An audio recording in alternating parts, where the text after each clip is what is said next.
Live from the headquarters of Ramsey Solutions, it's the Ramsey Show, where we help people build wealth, do work that they love, and create actual amazing relationships. I'm your host, Dave Ramsey. Jade Washaw, Ramsey Personality, is my co-host. Open phones for you to call in and talk about your life. We'll talk about you right in front of you. The phone number is 888-825-5225. You jump in, and we'll talk. Tristan's going to start this hour in Indianapolis. Hi, Tristan. How are you? I'm great. How are you, Dave? Better than I deserve. What's up? So I'm calling to get some advice on our situation. I'm a stay-at-home mom. My husband's a full-time nurse making $80,000 a year. We have about $140,000 in just various debts to get paid off. Our house, we have about $173,000 left on our house.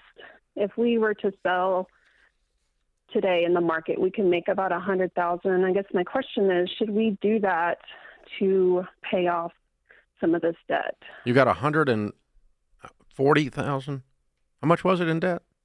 Yeah, about $140,000, and we have two cars. Okay, how much of that? Give me your car breakdown.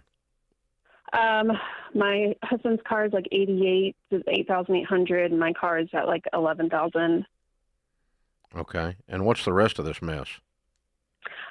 We got one credit card at like 1,000. We have another credit card at like 9,000, and then we have student loans, and we have a smaller loan that's at like 11 or 12,000 that helped fix our crawl space.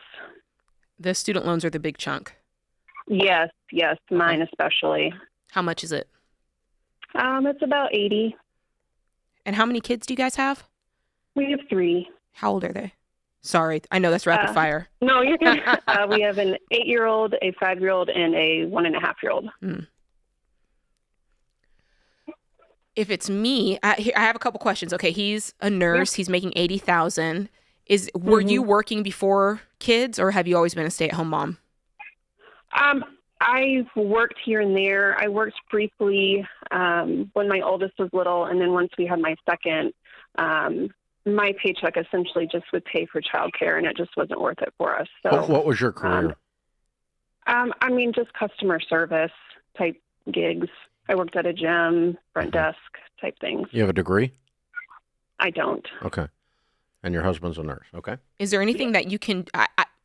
let me rephrase that question. I think that there are things that you can also do to earn money from home when you have time, because at the end of the day, the equation here is we've got to get the income up. I wouldn't sell the house to get $100,000 if that was your initial question.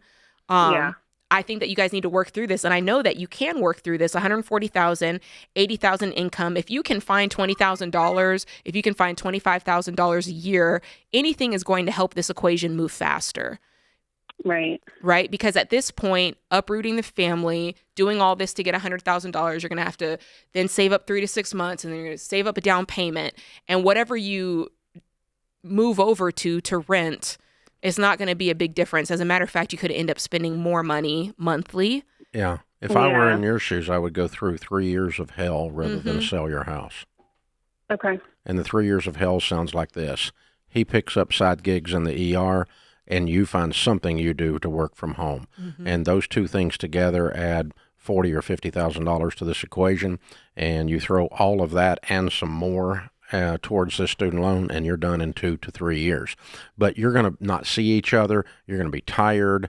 You're definitely not going out to eat. You're not going on vacation. You're going to sell so much stuff around the house that the kids think they're next.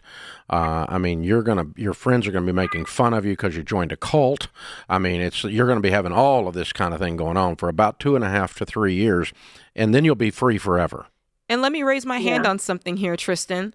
The kids are 8, 5, and 1.5. It may have made more sense even 2 years ago to stay at home because you had 2 kids outside of kindergarten that were younger, right? And now you've got a kindergartner, you've got an 8-year-old, you've only got the 1 kid at home. So if you found the right gig, it might, do you see what I'm saying? It could be worth it to recrunch those numbers, because that does, having 2 kids. It could be worth it to bring 3 kids into your home and keep them, and that's your gig. Ooh. Okay.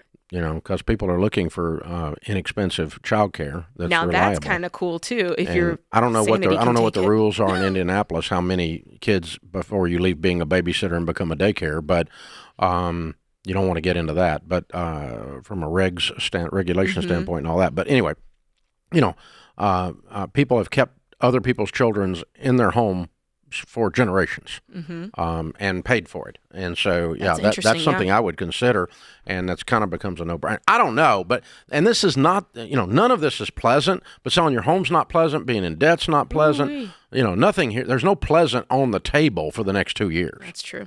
So let's just choose our pain, choose our hard, and lean into it and go, at least there's an end to the one we're describing. And the end is, you're going to call in here. You guys are going to bring the 3 kids on the show, and we're going to do a debt-free scream, by God. Woohoo! That's what we're going to do. That's right. We're going to get fired up and wired up here. And that's what we want for you. And we'll help you. We're going to put you into Financial Peace University, our 9-week program, and that'll also sign you up for Every Dollar, the budgeting app. And we'll show you how to do this stuff that people are doing all the time. And they've been doing it for 30 years. I've been teaching this stuff. And be sure to tune into our student loan live stream. That's coming up on the 12th.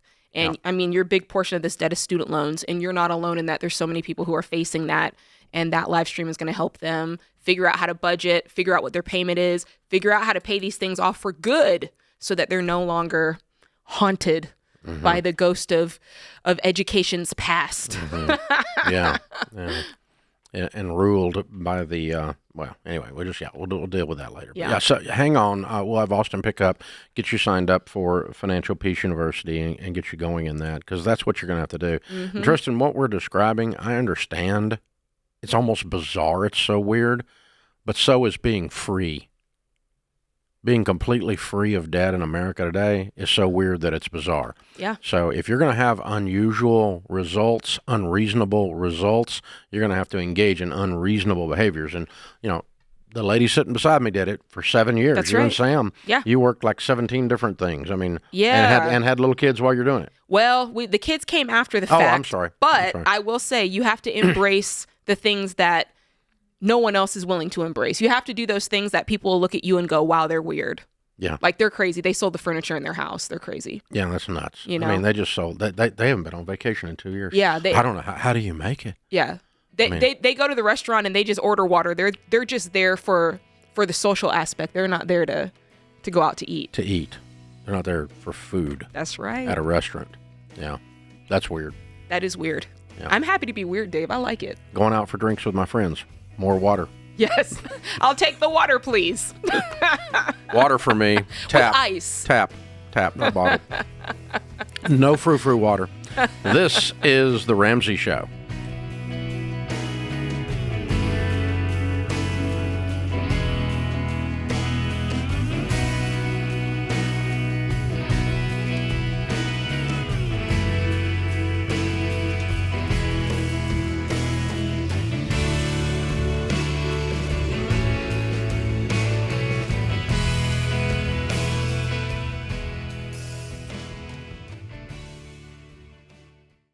Hey folks, you know that sinking feeling when you make an offer on a house you love and then you hear there's another offer? You need the Churchill Mortgage Home Buyer Edge. Super fast pre-approval and a secured interest rate. Plus a $5,000 seller guarantee gives your offer the best chance of being accepted. The Home Buyer Edge from Churchill gives you an advantage over those other guys. Go to churchillmortgage.com today to learn more.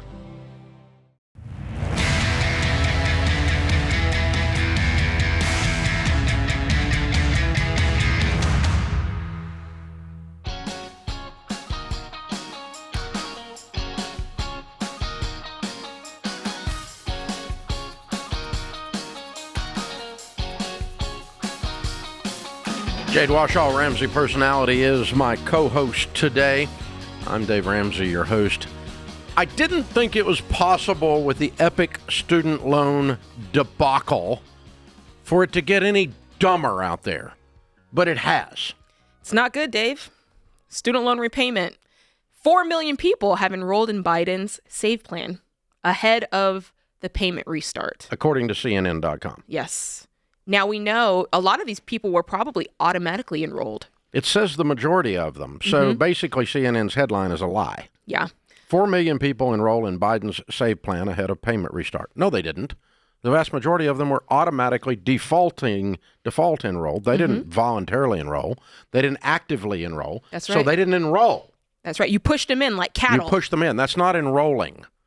And so the majority of them came out of the other program that failed called Repay, and now we're into SAVE because we have to have acronyms in Washington for our stupidity. Right. It makes it sound better than what it is, because what it is a trap.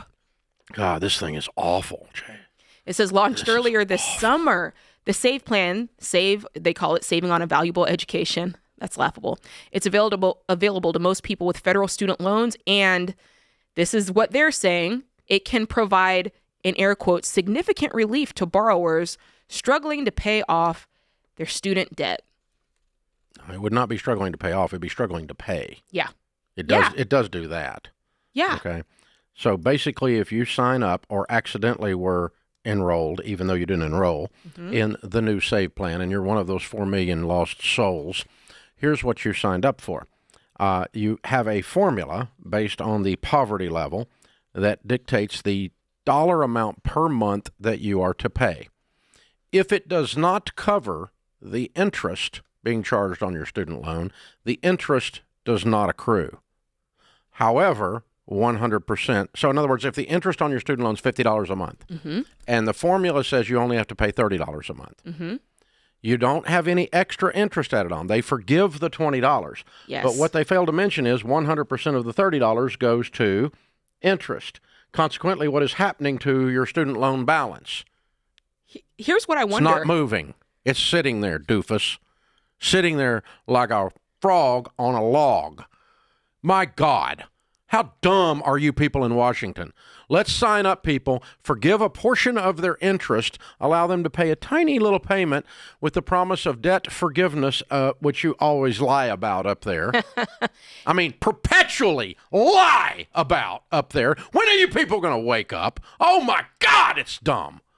This is ridiculous. It's ridiculous. And here's my thing. I'm like, okay, the interest, they say it's not going to accumulate or that it will be forgiven at the end of your term, which, by the way, the term starts, let's say you have $12,000, just $12,000, Dave, in student loans. Okay.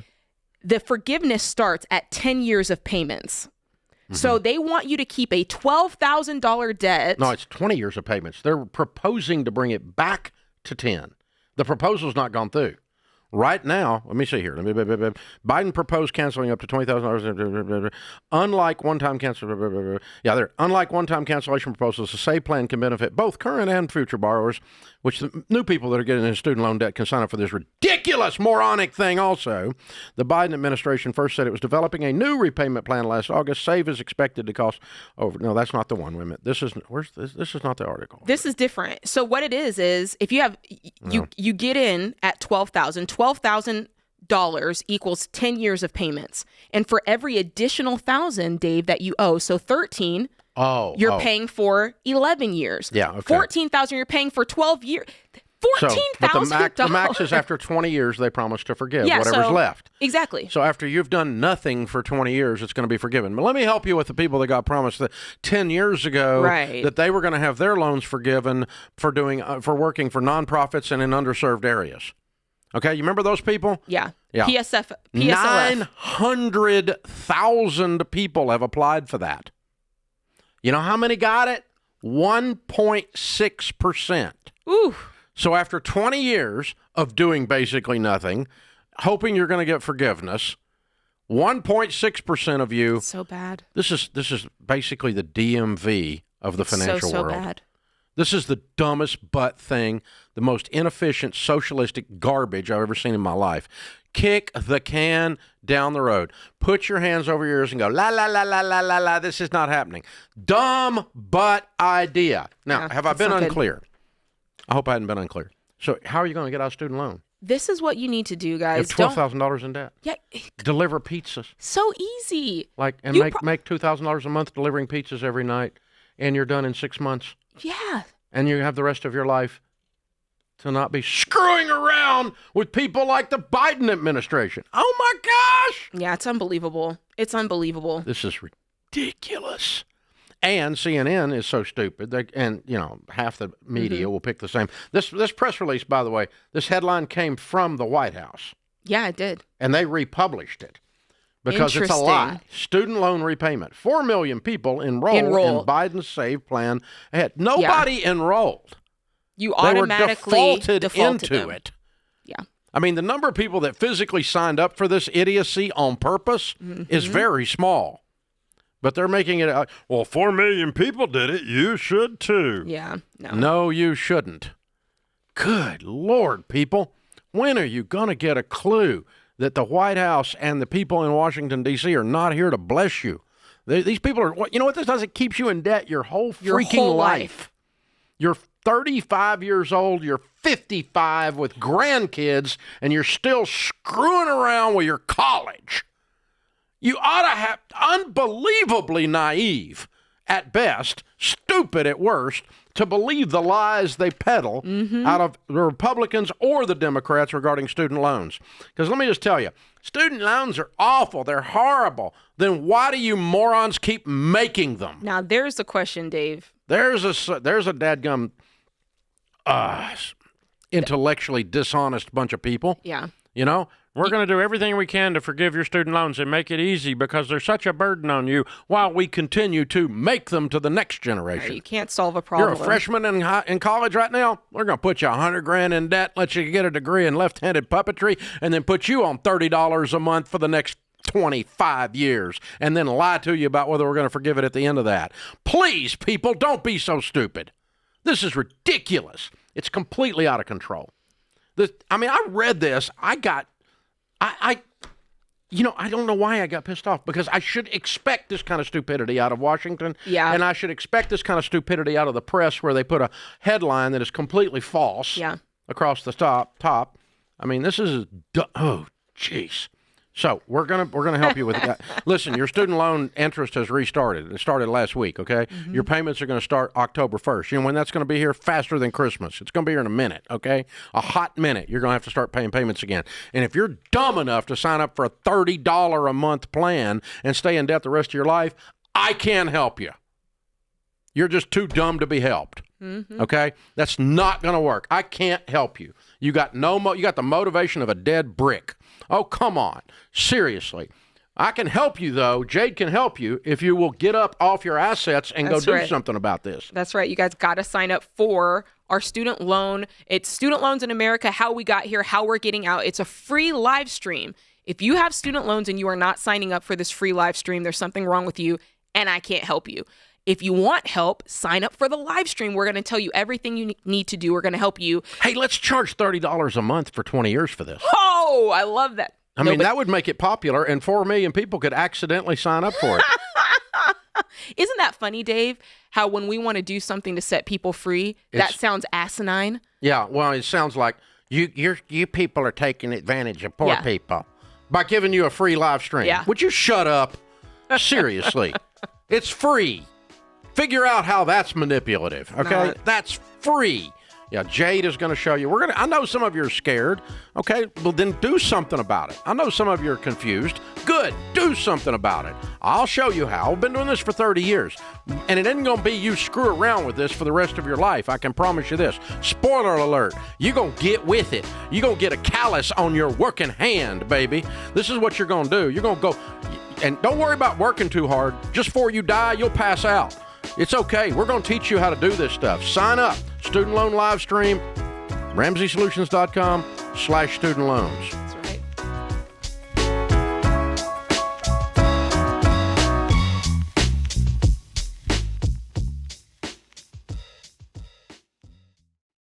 Well, you've all played the telephone game. The first person whispers a message to the second person, who whispers it to the third, and so on around the table until the original message has completely changed.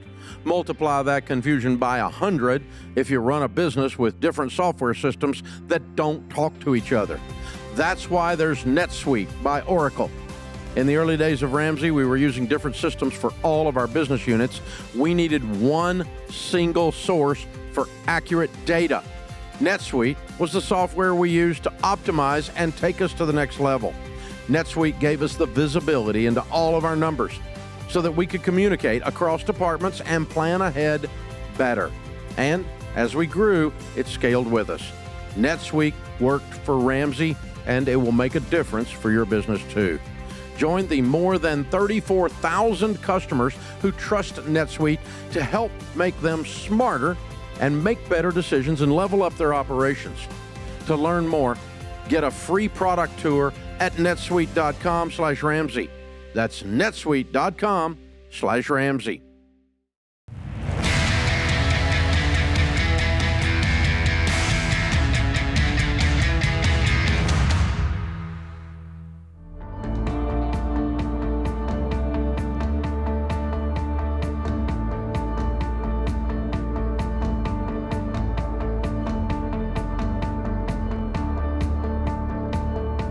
Jade Washaw, Ramsey Personality, is my co-host today. Thank you for joining us, America. Jake is with us in Dayton, Ohio. Hi, Jake. How are you? Hey, thanks for taking my call. Good. How can we help? So world got a little flipped upside down. I got a injury. I'm 26, and they said that I'm going to need a total knee replacement. And it's not going to affect my career now. However, in the next 10 to 15 years, I'll need a second knee replacement. And based off that, they said a decent chance that I would not be able to go back to work. So I'm trying to figure out that job. Yeah, in this career field. So I'm in law enforcement. So my thought process I'm trying to figure out is, do I go ahead and switch careers now? Because I don't want to, keep dumping money into a pension and then be 40 with kids and then have to switch careers and take a pay cut. Because everything I'm looking at right now is a significant pay cut to where I'm at. Okay, well, let's just change the set of assumptions. What do you make? Last year with overtime, I made 102. Okay, all right. So the assumption that you can't make 102 ever again in your life is not a correct assumption. No, sir. Yeah, I get that. It's just everything I'm looking at right now. I know, but but right now your heart's kind of broken because you've had your sights set on being in law enforcement your whole life, or a large portion of your life, and you're heavily invested, and then you got injured, and you've gone through the trauma, the emotional trauma of the injury, and the physical trauma. And now they're telling you that your dream's going to die early. Right. And so in that mindset, you usually don't see the sunlight. You usually see the storm clouds. That would be human nature. Right. Not that you're a bad guy, okay? But I'm not sitting in all that mess that you've been through. And so for me, I've got a 26-year-old guy who's bright enough to become a police officer. He's bright enough to become a lot of things. Between now and 10 years from now, I mean, you could open a business and make $2 million a year. I don't know. Mm-hmm.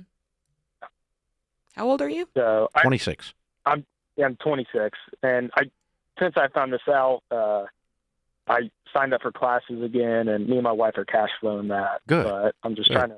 Yeah, I just don't know how long is too long to stay in this career based off of when's the best time to switch careers. Well, number one, you don't want to get injured again. Or leave your partner in trouble because of an injury or something like that. And number two, you don't want to, wear it all the way down. But do we have to decide this week? No, we don't have to decide this week. I mean, we have to go work at Chick-fil-A. No, crap, no, that's not what you're doing. Okay. But what I would do is say, okay, over the next 2 to 3 years, I'm going to develop my encore career, my next career after the curtain goes down and comes back up. And I'm going to get, what classes I have to take or certifications I have to take to be that. And I'm going to become a student of Ken Coleman and go live my next dream, which oddly enough might end up better. Now, I like that. That's interesting. Yeah. Yeah, that's thinking God's making me change a career here. So I'm just trying to figure out what the kind of timeline is here, Yeah, maybe, or my whole life was set up for me to be a real estate investor, and then my real estate portfolio was deeply in debt, and I lost everything, and I was 28 years old, just a tiny bit older than you, with a brand new baby and a toddler, and went bankrupt and lost everything. And so I get to have a new career after that, because guess what? They don't loan you a bunch of money at the bank to go do flips if you just file bankruptcy. So that was kind of out. And so those days were over. Plus, I was done with them because it didn't bring me a lot of fun. And so, and by the time your knee got busted, you know, you're partially over being a policeman at that point, because you're like, this is less fun than I thought it was going to be. Yeah. You know. And so you're having a little bit of that same kind of an experience, and you get this next chapter of your life, this second half, so to speak. And yeah, you know, I think about things like that, even what you just said, Dave. You did this. I was just about to say, I came from entertainment. I was an entertainer my entire life, and then COVID happened, and there was no entertainment, and I had to contemplate my life, and I realized... We were down to Fauci being entertaining. That's how low we got. But I realized, hey, there's other things I can do. There's other things I'm good at, and I think that you'll find the same thing. And I'm the type of person where I think we just go from good to better to best. Like if you're living your life right, it's just getting better and better. And I think that this has the opportunity to take you on yet another adventure that's going to have another great outcome. You know, being a law enforcement officer is going to be the first part, and then you're going to move on to something else. And then who knows, you might move on to something else, but that's just the evolution of life. And it's not a failure. It doesn't have to be a negative.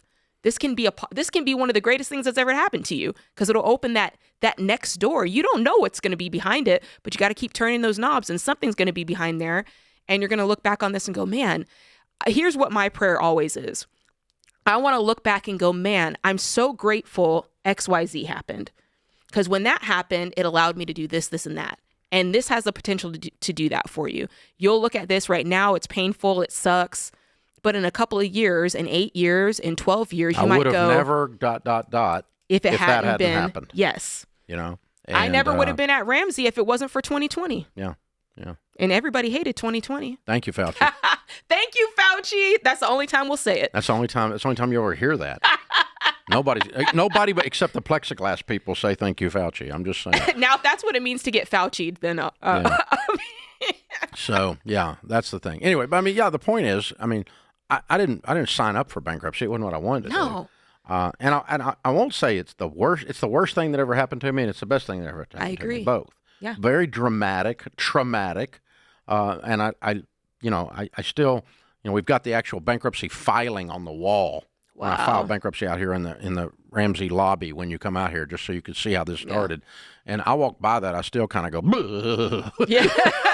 It's like, oh, crud, But and it's been 30 years, and I still get the heebie-jeebies. But yeah, so it's not like I'm still joyful about the whole thing. But I never would have sold 10 million books selling houses. Yeah, I feel that. I thank God that we went through that $460,000 of debt. Yeah. It so, Jake, sucked at the time. I'm going to sign you up for Ken Coleman's career assessment.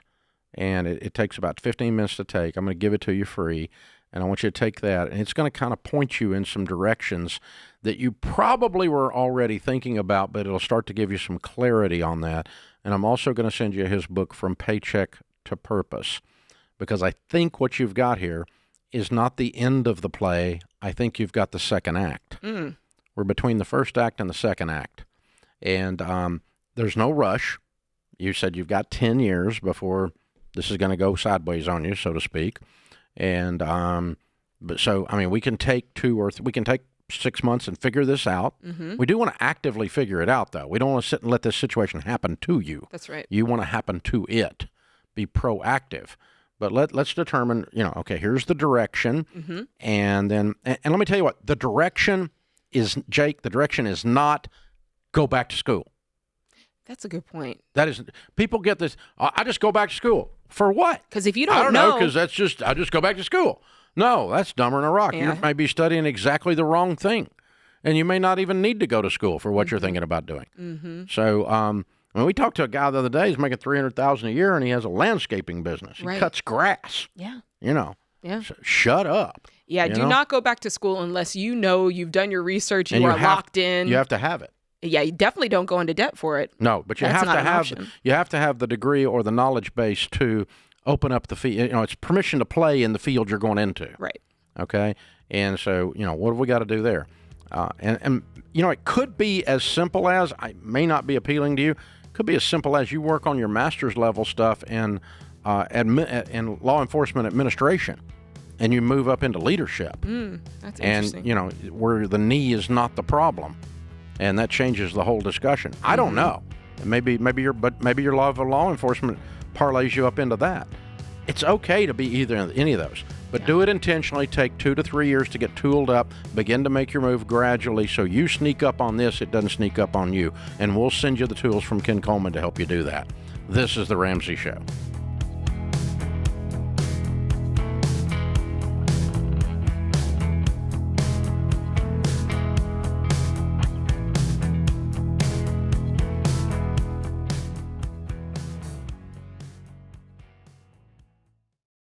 Hey, if you're in over your head with student loans and tired of getting calls from collection agencies, if private student loan debt is taking away your financial peace and you don't see any way out, you need Y-Refi. They're not a debt settlement company, and they're not connected to a bank. Y-Refi refinances defaulted private student loans that other places won't touch, and gives you a custom loan built for you based on your ability to pay. So when you refinance your private student loan debt with Y-Refi, you'll have a payment you can afford with a low fixed interest rate you couldn't get anywhere else, to help you stick to your budget and work the debt snowball. And you can save thousands of dollars. To learn more about this custom refinancing option and a lump sum payoff option you could qualify for after 24 months, call 844-2-RAMSEY or go to yrefi.com/Ramsey.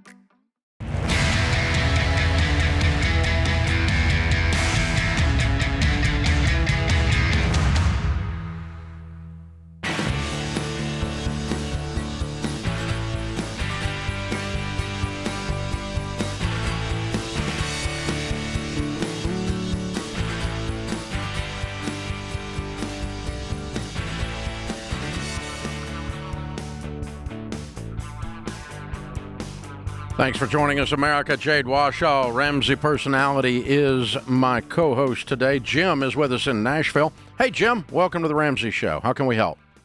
Hey, Dave. Glad to talk to you. You too, man. Enjoy your show. Thank you. All right. I am calling in response to a video I saw recently that you claimed infinite banking concept was a scam, and actually got quite pissed off about it. So I do not agree with that and certain points that you made in that video. And I have set up a policy for my son when he was 1 year old. He's 5 now. I'm sorry. Say that again? I said I'm sorry. Yeah, so am I sometimes. No. So I set that policy up for him when he was 1 year old. It has a $500,000 face value. We pay $5,373 a year for 13 years, and it's paid up at that point. There's a few points that I wanted to discuss that I just didn't agree with. Do you want to just kind of take one thing at a time? Sure, that's fine. Sure. Okay. One of the main things was that you claim that the cash value dies with you, and you only get the face value paid out. That's true. That is, well, it's not true if you reinvest the dividends back into the policy. Dividend reinvestment is not cash value. Dividend reinvestment is because you have a mutual company, and the policyholders are the owners of the company. And so the profits from the company come to the policyholder, and they use that to buy paid-up additions. That is not the same as keeping your cash value. That's buying extra insurance with your overpayment. But it still works out to be having a cash value much greater than the $69,849 we put into it. But the actual cash value, not the paid-up additions, the actual cash value dies with you. No, because yes, it does. But your death benefit is larger than your cash value. So for me, I looked at it because you bought more insurance. You know what a paid-up addition is? A paid-up addition is buying additional insurance. I understand That's why that. you're getting more at death.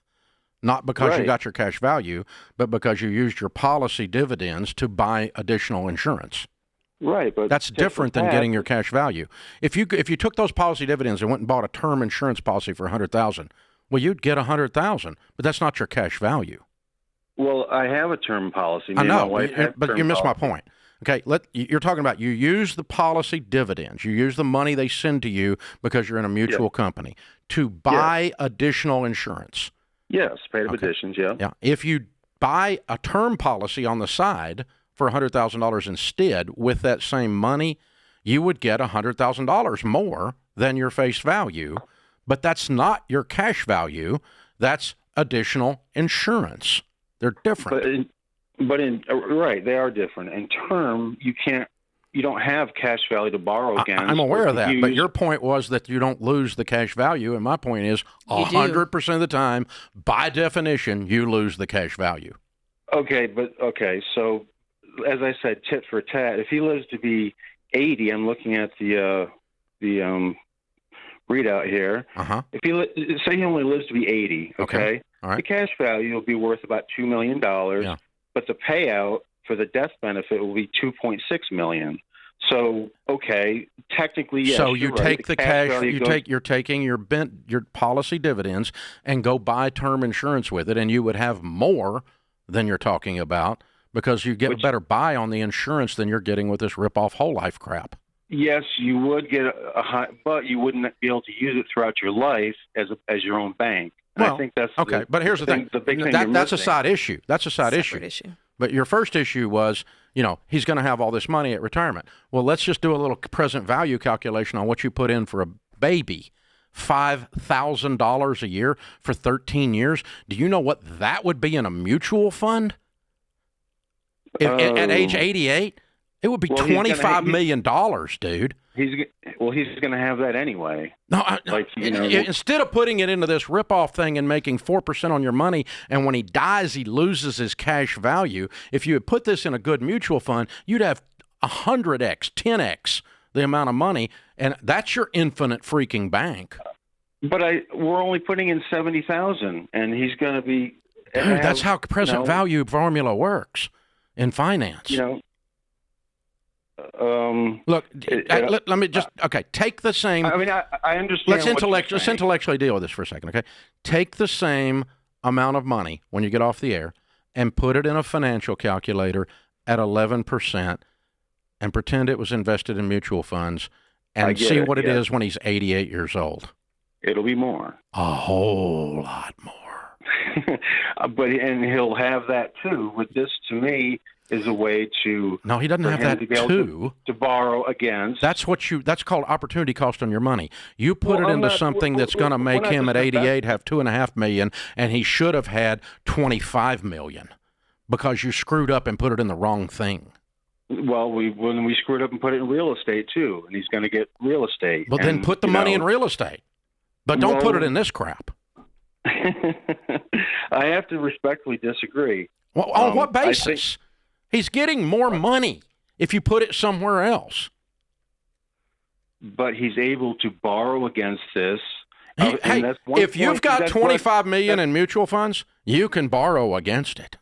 But he's going to have to wait until he's retired to get that amount of money. Okay, so you're going to teach him that the way he becomes wealthy is borrowing against money that his father invested for him. That's how he builds wealth. Said no one rich ever. I mean, banks use this product to. No, they do not.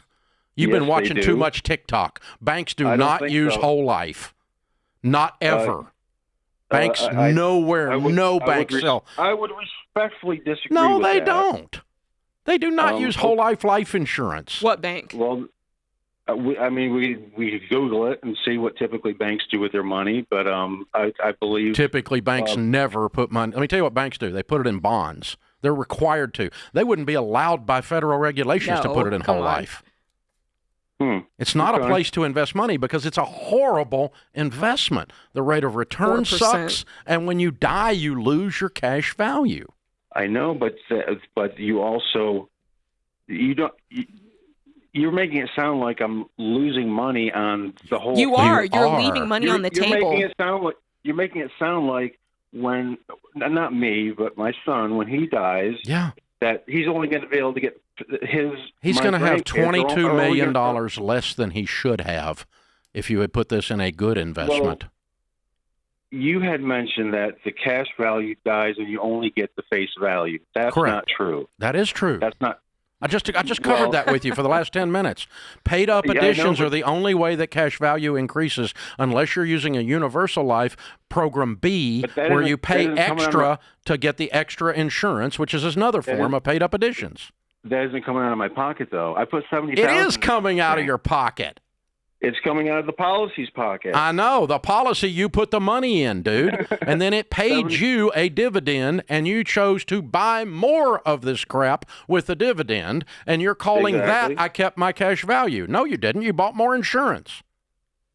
Well, I know that I put in $70,000, and at a certain age, it's going to be at age... When he's 15 years old, that's going to be paid up. Yeah, Jim, you understand what paid up is? You understand if you're alive, that there's a probability of your death. And so 100% of the time that a life insurance program is paid up, it means that you prepaid it. That's all it means. Because as long as there's a probability of death, there's a cost. So the insurance company has always got a cost as long as you're alive. So there is no such thing as a paid up. That's an industry term that gets suckers like you. That's what it is. No, paid up means prepaid. You paid all of the premiums in 13 years for his whole freaking life in advance. That's why it's paid up. Hey, man, I think you ought to keep it. It's perfect for you. But thanks for the call.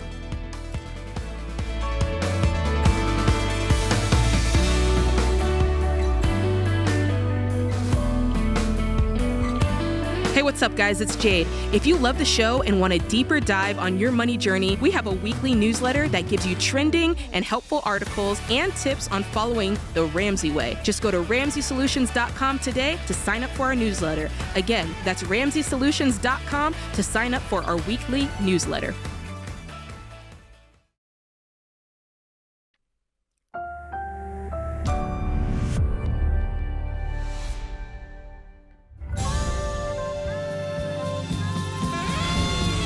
Live from the headquarters of Ramsey Solutions, it's the Ramsey Show, where we help people build wealth, do work that they love, and create actual amazing relationships. Jade Washaw, Ramsey Personality, is my co-host today as we answer your questions about your life and your money. Open phones at 888-825-5225. That's 888-825-5225. KC starts off this hour in Charlotte, North Carolina. Hi, KC. How are you? Good. How are you guys doing? Better than I deserve. What's up? So I'm a Army recruiter, and I recruit for active duty in the reserve. Thank you. And thank you. I appreciate it. But when I talk to kids about active duty, it's easy when we're talking about college because the Army would just pay 100% tuition and give them a paycheck. Absolutely. When I talk about the reserve, it gets a bit more complicated.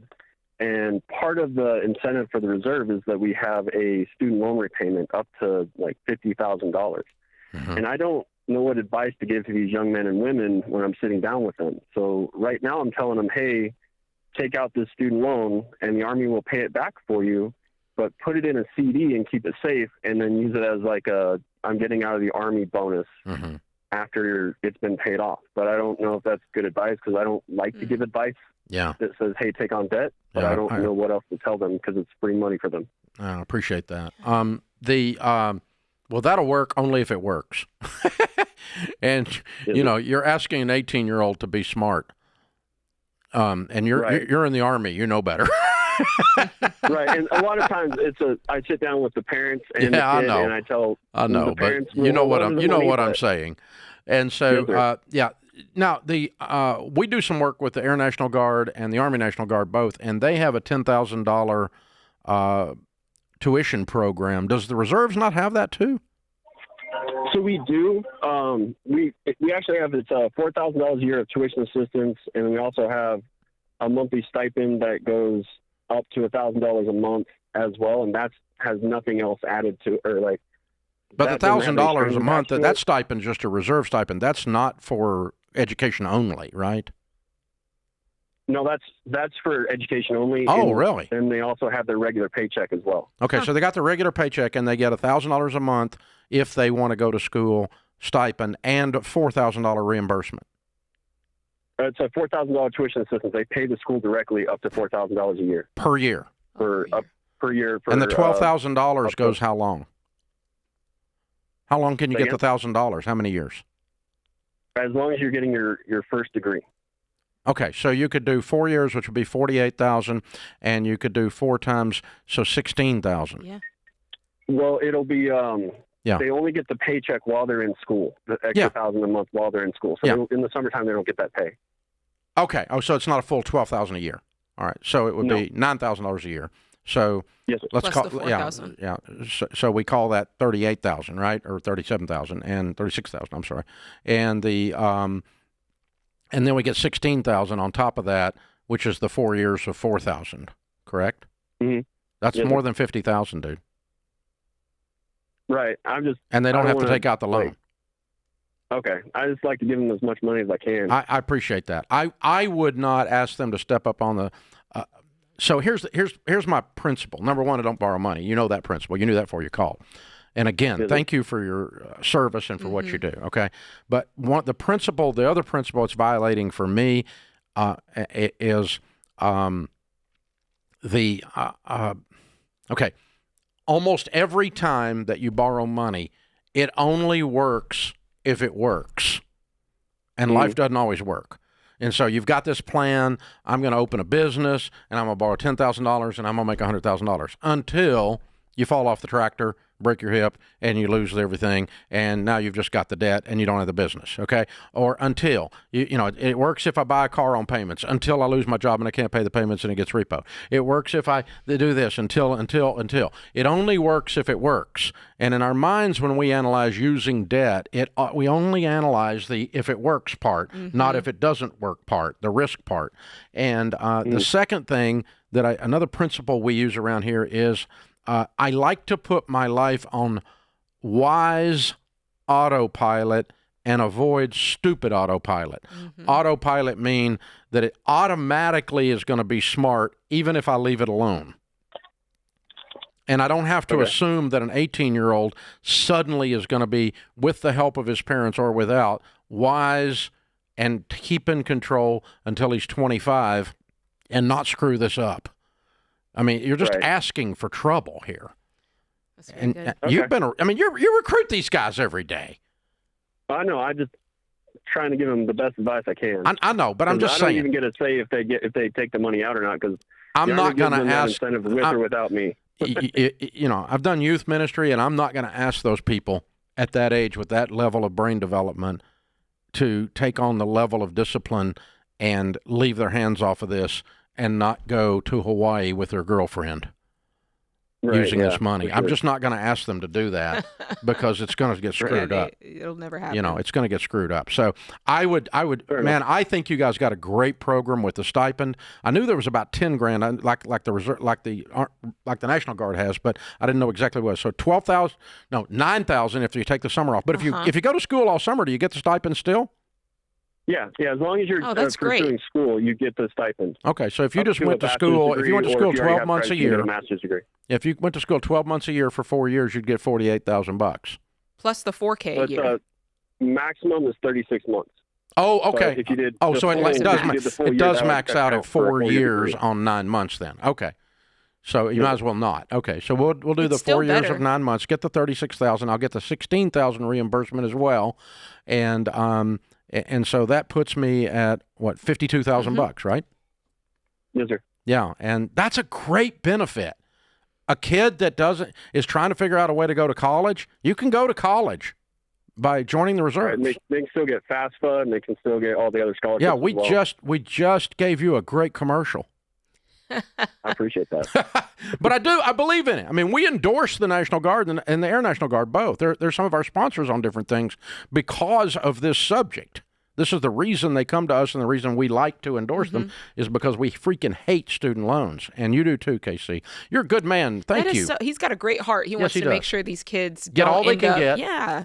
I mean, but I wouldn't go with the risk on the loan. No, you can't. You can't trust 18-year-olds to. I wouldn't trust me at 18, and I was a little nerd. Me too. I was a goody two-shoes, and I would have. I wasn't a goody two-shoes, but I was a math nerd. Oh. And I would always trying to scheme or scam, figure out a way to make it work. I would have been the guy that did that. Yeah, you would have. And then I would have been the guy who went to Hawaii too. I was going to say I would have had a new purse in Hawaii. Yeah, that's it. Well, I wouldn't have had a purse, but there's that. Thank God. Yeah, that was long ago. There were no Merces in those days. Oh my goodness gracious! No Lord, man bags. Help us, Jesus. This is the Ramsey Show.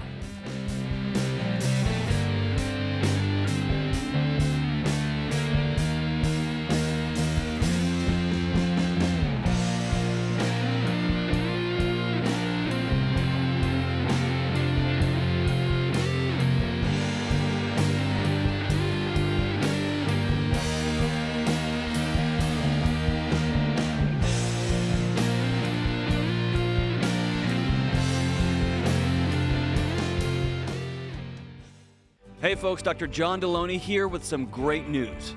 You get to choose. Whatever you do, good or bad moving forward, the choice is yours. And when you're intentional about making good choices over time, they become healthy habits, like choosing to slow down and make time for a daily practice of prayer and meditation. One thing that has helped me with a daily practice of meditation and prayer is Hallow. Hallow is the #1 prayer app in the world, and they're giving you 3 months free to get started. That's 3 months free to prioritize your mental health and be intentional about finding peace through calming music, prayers, meditation, and more. And Hallow isn't just Catholic. You can tailor the content towards your faith tradition. If you don't have a faith tradition, this is a great place to learn more about it. From scripture readings and prayers to journaling, Hallow makes it easy to practice mindfulness, build a deeper, more meaningful spiritual life, and choose peace. Remember, Hallow is giving you 90 days free. Imagine the peaceful habits you can establish in 90 days. Go to hallow.com/Ramsey today and follow the simple prompts to start your free 90-day trial. That's hallow.com/Ramsey.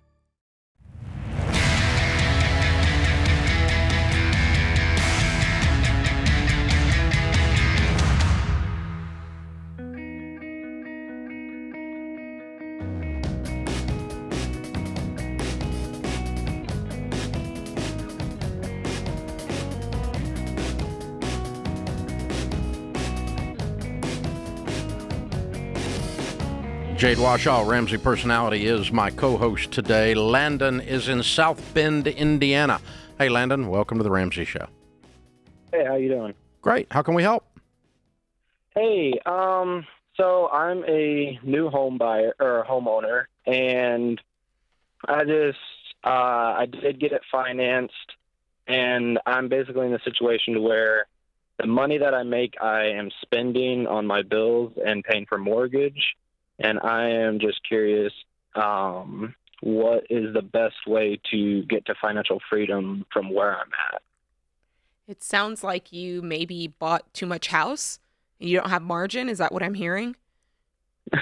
Well, basically, long story short, I was renting from my employer, which is also my brother-in-law. And I'm sorry. That sounds like a horrible situation, but keep going. Well, it's not a horrible situation, but basically they offered to finance a house for me because I wanted to put that money towards a house versus just renting. And so they, I didn't have anything to put down, so they financed it 100%, and it's at 7% interest. Mm-hmm. So what's basically, the payment? I was able. The payment's $1,100. And how much do you make every month? Right now, my bring home is $36. Mm-hmm. Yeah, you're gonna feel that. Yeah, you're gonna feel that. So yeah, here's what we need to do. If we're gonna make this work long term, because the house is still in your name, right? They just gave you the money for the down payment, right? Correct. Okay. If you're going to make this work long haul, we need to get this to where it's no more than 25%, right? Just so you can breathe. Do you have any other debt? I have about $3,000 I owe on my truck, and that is through them as well, but that is interest free. Why do you keep borrowing money through your workplace? Like I said, it's family, and they were just trying to help me get basically a leg up and get started. I was in a bad situation, and so they're offering to help. How old are you, Landon? 22. What do you do for a living? I'm a maintenance manager at their shopping center. Okay. All right. They are trying to do a nice thing for you, but they have done it in such a way that it is a curse and not a blessing. Mm-hmm. Because you called because you can't breathe. Right. And you owe all this money to your brother-in-law, who also is your employer. And so if you screw up making a payment, it affects your job. If you screw up your job, it affects whether you keep your truck. It's all linked. This is also intertwined. That you're walking around carrying 300 or 400 pounds on your back all day long trying to breathe. I'm so sorry. And again, I don't think they did this to harm you. They were trying to be helpful, but but sir, you have a curse on you. Yeah. And so and the reason, let's just get this going, moving forward. The reason that you had to borrow money for a truck is because you couldn't afford a truck. And the reason that you had to borrow the money to buy a house is because you couldn't afford to buy a house. You bought a house that you really can't afford, and you're 22 years old. And it's, man, my heart's hurting for you right now, because, I mean, you got a lot of pressure on you, man. And so now the house was theirs and they sold it to you, right? No, it was actually a private sale. Oh, they went and bought a house, or they gave you the cash to go buy a house, and they financed the whole thing. Yeah. Mm-hmm. Oh, okay. So what do you owe on this house? Right now I owe right around, I think it's $158,000. Okay. All right. Do you have any idea, when did you buy it? I bought it in, I guess I would have bought it in May. Mm-hmm. What do you think it's worth? It appraises for $180,000. Sell it. Okay. Dude, you can't breathe. Let me ask a question. I have a question about this. If you turn around and sell this house, are you worried about what they're going to think? That you just used them to get this house so that you could turn a profit? Not really just that. I mean, I would be lying if I said that wasn't on my mind. I would go in and sit down with your brother-in-law and say, I made a mistake. Mm-hmm. I can't pay this payment and the truck payment on my income. I can't breathe. The stress is killing me. I'm going to sell the house, and I don't want you to think I'm doing it because I tricked you, and I don't want you to think I'm ungrateful. I am not ungrateful, and I didn't trick you. I can't breathe, and I'm putting the house on the market. That's what I would do. That's the conversation. I don't think you're going to do that, because I don't think you're in as much pain as I think you should be. Well, if he can find $1,000 extra a month, if he can find a way to permanently get his income up, get rid of this truck payment, he might be able to. He would be able to continue on, considering that's his only debt. We didn't get far enough into it.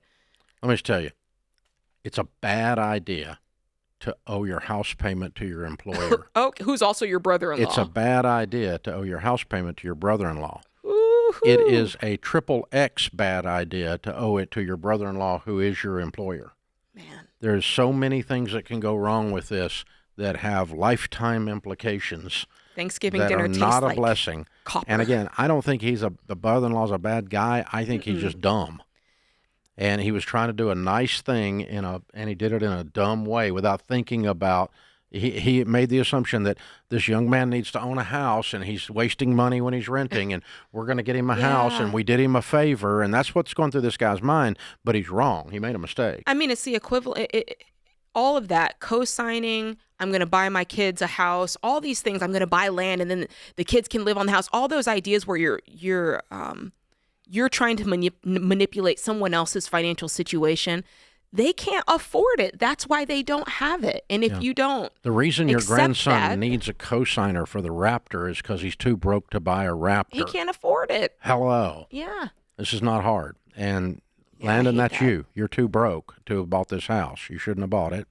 And you bought a house you can't afford. It's not a super expensive house. Yeah. And it sounds like the good news is you can get out of it and with your skin intact. I don't think you're going to sell it, though, in talking to you. Well, he's 22. He doesn't need to have a brand new house and a brand new truck, or a truck. Used house and a used truck. Yeah, you know, it's okay. It's I would get the truck pay. I'd sell the house. I'd pay off the truck. I'd start piling up money. And I'd start working on my career goals and what am I going to be when I'm 32? Yeah. And what am I going to be doing that I make 60, 80, 100,000 when I'm 32? And because you don't want to be doing exactly the same thing, no matter what you're doing when you're 22, when you're 32. So. The way he has that conversation, though, is key. Yeah, you got to go in there and just play the cards and say what happened. But if you got to believe that, too. I'm not sure he believes that. No, I don't know that he believes it's the right answer, but he did say it was bothering him. Look, if I was a certain type of person and I said, hey, I'm going to help you get in this house, I would never do that. But I could see how they might go, oh, you just wanted us to flip this house for you. Yeah. And I think it's okay to say out loud, this is, you know, I'm scared to death. Yeah. And they don't get to talk you out of it. You're still going to sell it. Right. But you just let them know. Two problems. You know, one is, two things. I didn't buy it to flip. And two is I'm not ungrateful. But the reason I'm selling it is I'm so scared I'm scared spitless. Right. And this is killing me. I'm carrying 300 pounds around on my back. Yeah, that's connected to my job and my family. Yeah, exactly. Exactly. Which is like a triple X reason not to do that. Oh, my gosh. Extra large problem, a triple X problem. Bricks in the backpack. Extra large. extra large. This is the Ramsey Show.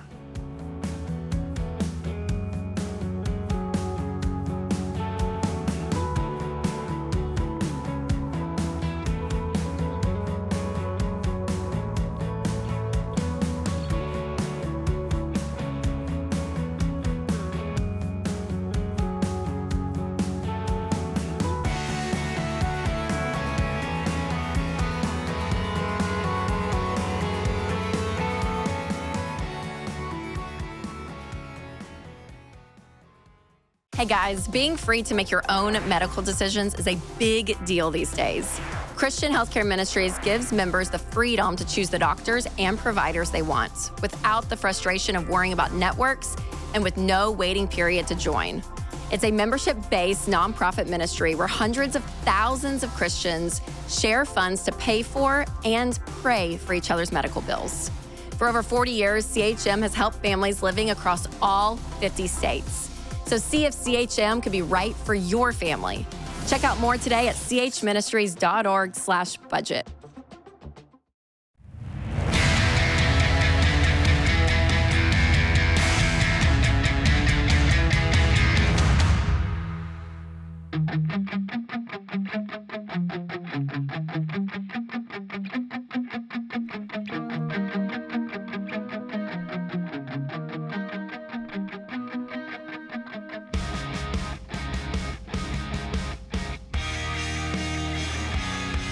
Thank you for joining us, America. Jade Washaw, Ramsey Personality, is my co-host today.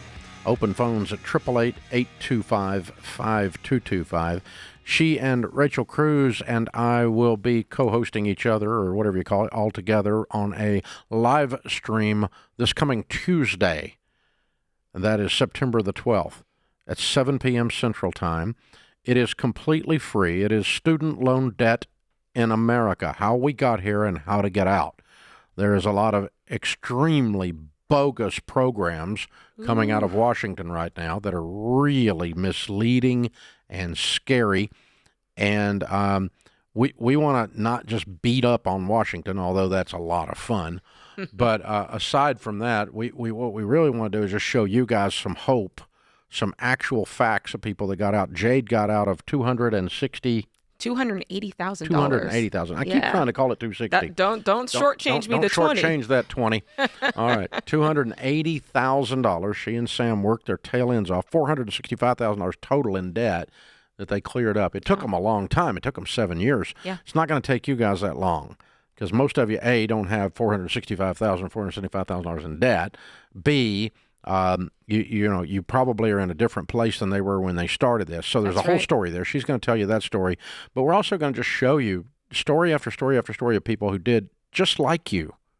Single moms, people who lost their job, people who couldn't get a job in their career field, and they still figured out a way to do this. And we'll help you. We're going to show you how. I know it's confusing. I know it's scary. And so sign up. Go to RamseySolutions.com/student loans. Sign up for the free live stream. It is this coming Tuesday night. Do not miss it. It's free. What do you got to lose? Your student loans. Oh! That was an underhand pitch. It was. Tiffany is with us from Chicago. Hi, Tiffany. How are you? I'm good. How are you? Better than we deserve. How can we help? I have a question about my car. I am upside down in my car loan, but it is my only primary source of transportation, and I have 2 children that I have to take care of, so I don't know what to do. You single? I am. Okay. How much is the car worth? The car is worth $5,000, give or take. Couple hundred, and the car loan is $20,000. What? How in the world? Wow. How'd you get so far upside down? Well, when I bought the car, it was at one of those buy here, pay here shops, and I really just needed a car because I had to get back and forth to work and take care of the kids. So you got screwed. Pretty much. I now know that now. A year after I pay for it, or I'm paying for it. So you overpaid for it. Did you trade a car that had negative equity into it? No. Wow, you just really overpaid. You overpaid. Yeah. You overpaid $10,000? Yes. Really? Yes, I did. I really was I wasn't knowledgeable enough to know what I was getting myself into, and I just really needed a car. Okay, let me stop you a second. So is the note still at the note lot? Yes. Okay, the payment the payoff they're giving you is not the payoff. Okay. That's what's called, there's 2 ways to calculate a rip-off car loan. Okay, and this is a rip-off car loan, no doubt about it.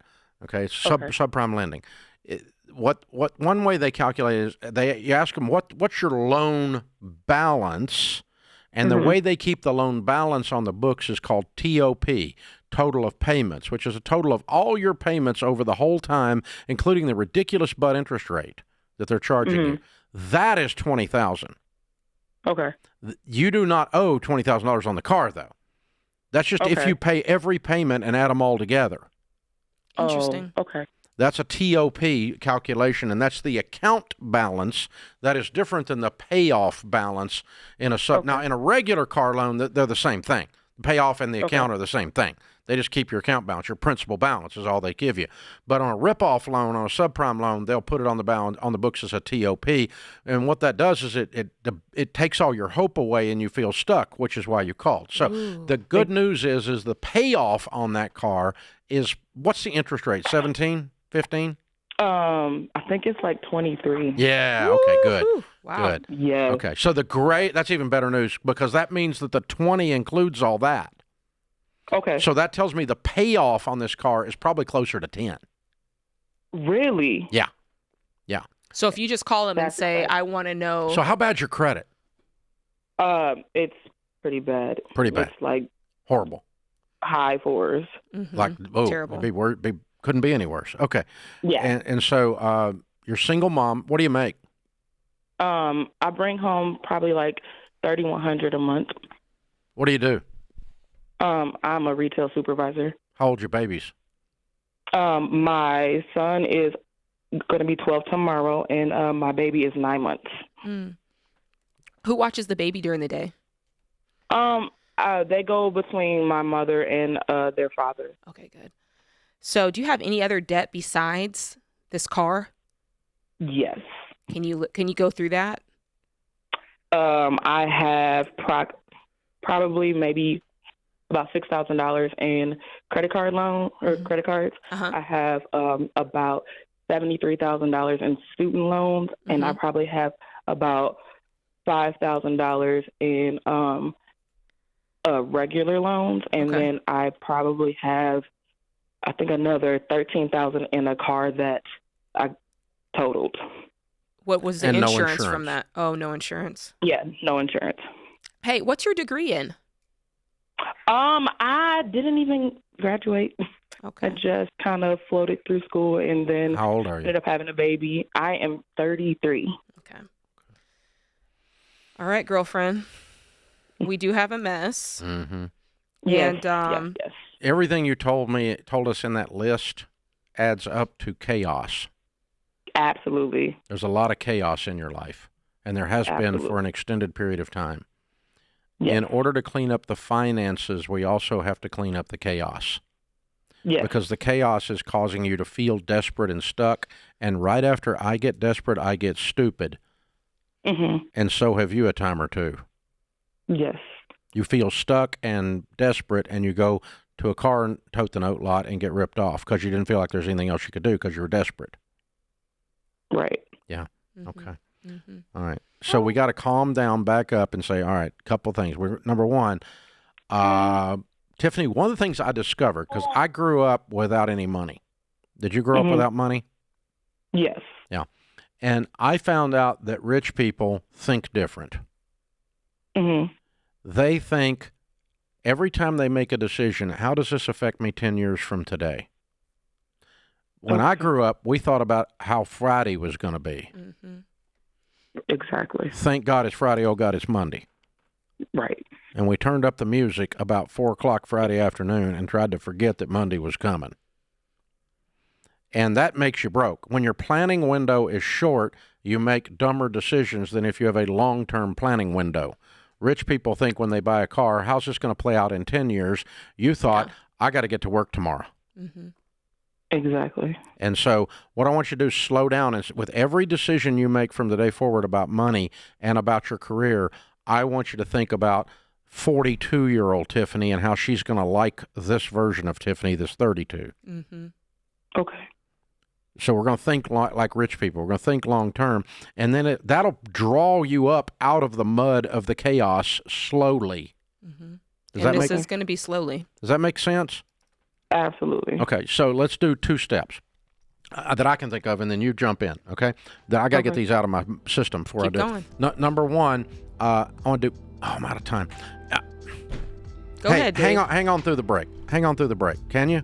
Absolutely. Because you need some help, girl. And we can't just dump you into a commercial break. So you hang on. We're going to come back and give you some actual marching orders, okay?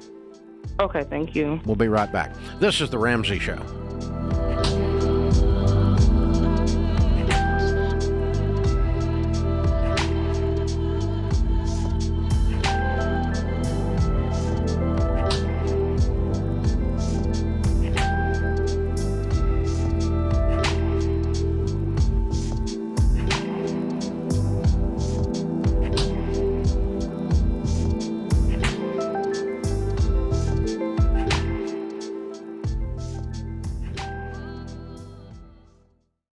If you're like most people, your home is your most valuable asset.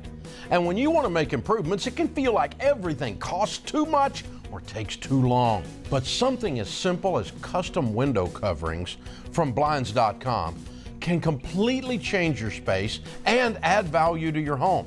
We've recommended Blinds.com for over a decade, so you know you can trust them. From blinds, drapes, and shutters to motorized shades, they make it easy and affordable to upgrade your entire home, and their team is ready to help with everything from design consultation to measuring and installation.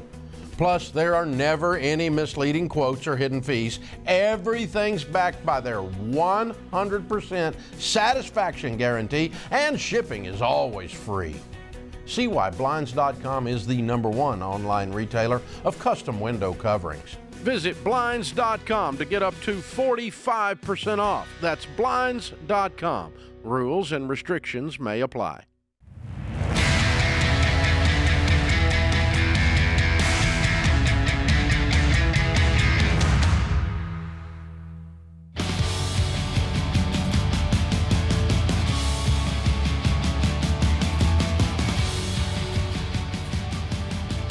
Jade Washaw, Ramsey Personality, is my co-host today. We're talking with Tiffany in Chicago. She has a 9-month-old, a 12-month-old. She's making $3,100 a month.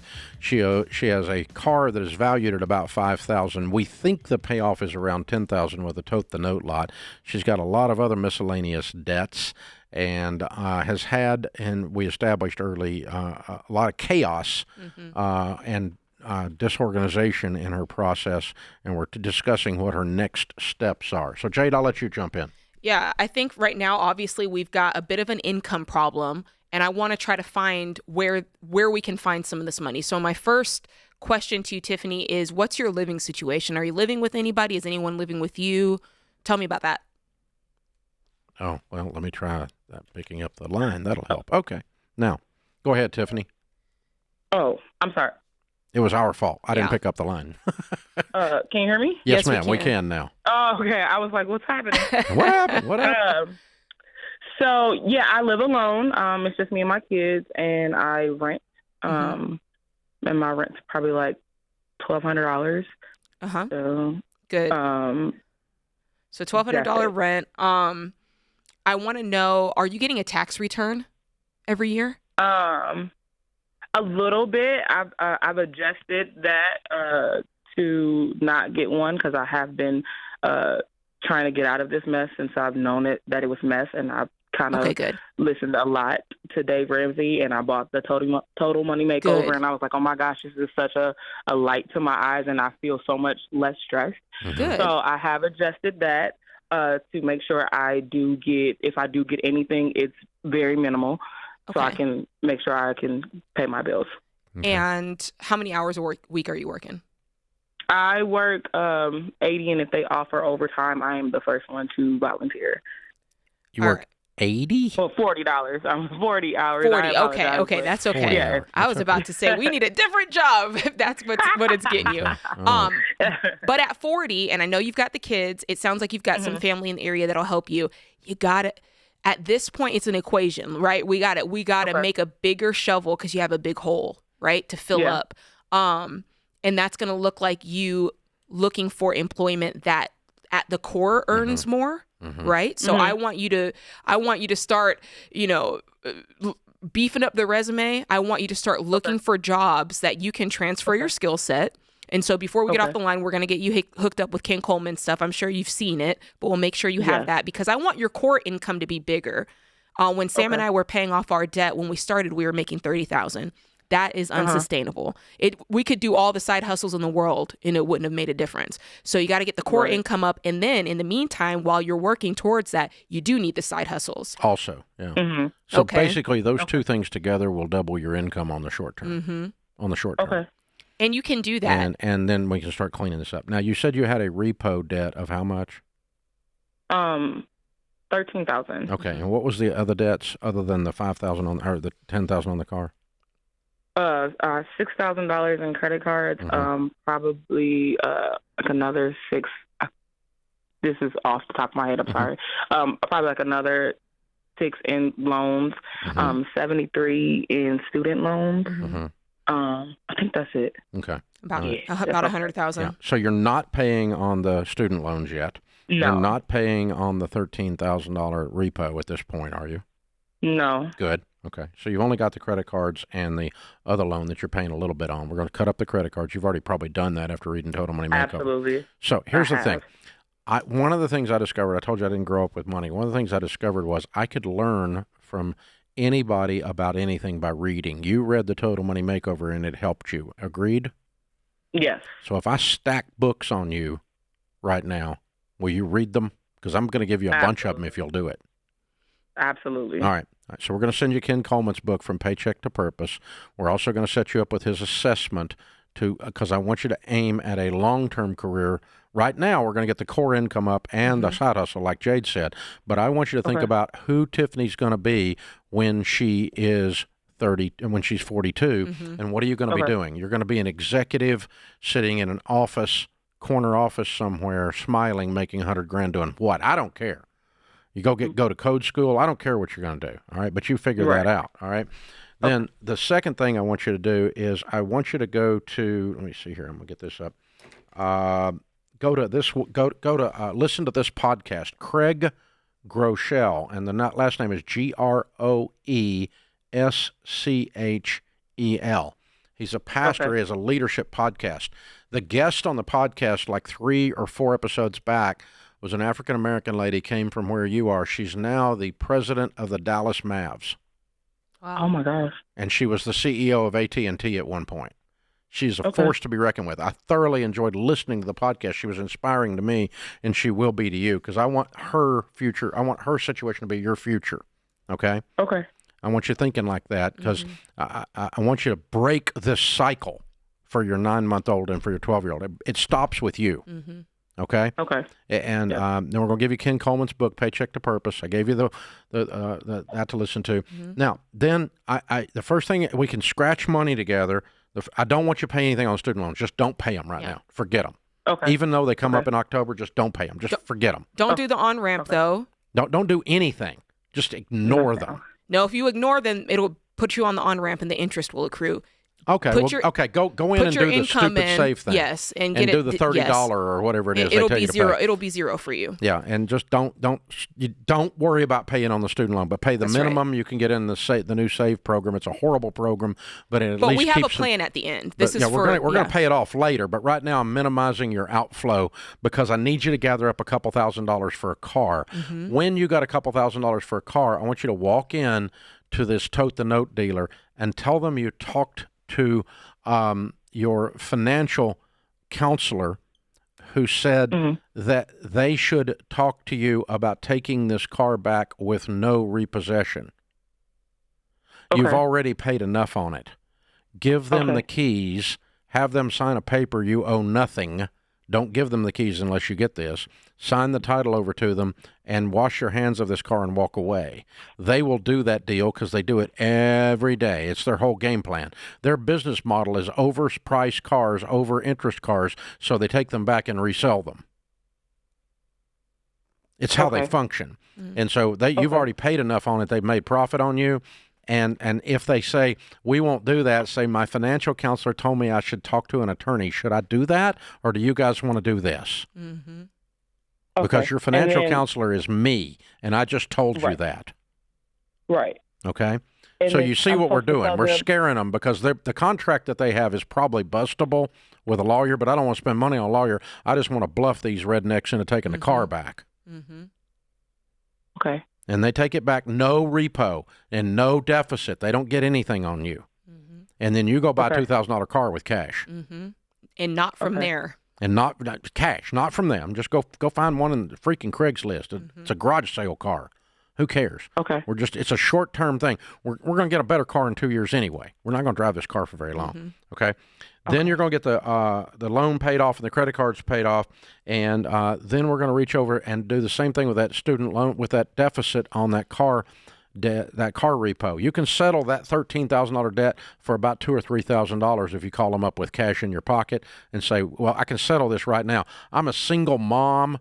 I'm a bankruptcy looking for a place to happen. Are you guys sure you'd want this on the books, or do you want to take $3,000 as settlement in full?" Settlement in full is your big word. You use that with the Tote the Note dealer. When I give you this car back, it's settlement in full. And I want a statement, a paper showing that. Otherwise, I got to go talk to my attorney, and I don't want to do that. Please, let's just take this deal and be done with it. Same thing with these guys with the repo, okay? So a couple grand here or there, we got you a car and got rid of most of your debt. Right. This is pretty cool. Yeah. I mean, I'm talking this time next year, girl, you have no debt. Oh my gosh, that would be amazing. If you do the stuff I just told you to do. Like, that would be amazing. It will be amazing. Do you understand what I just told you to do? Do you have any questions about it? I do not. I wrote everything down. Okay. And you call us back if you're in the middle of this and you got a question. I know, that's right. And Okay. if you want me to call the Tote the Note guy, I will. Give me a call. And if you need a That lawyer, would be fun. if you need a letter from a lawyer, you better call me because my brother's a lawyer. I'll get you one in 2 seconds, girl. That could be fun. That could be fun. We're helping her. We're doing this. You're going to turn this around. This ends with you. The cycle breaks with you, Tiffany. And so hang on. We're going to send you every bit of that stuff. This is The Ramsey Show.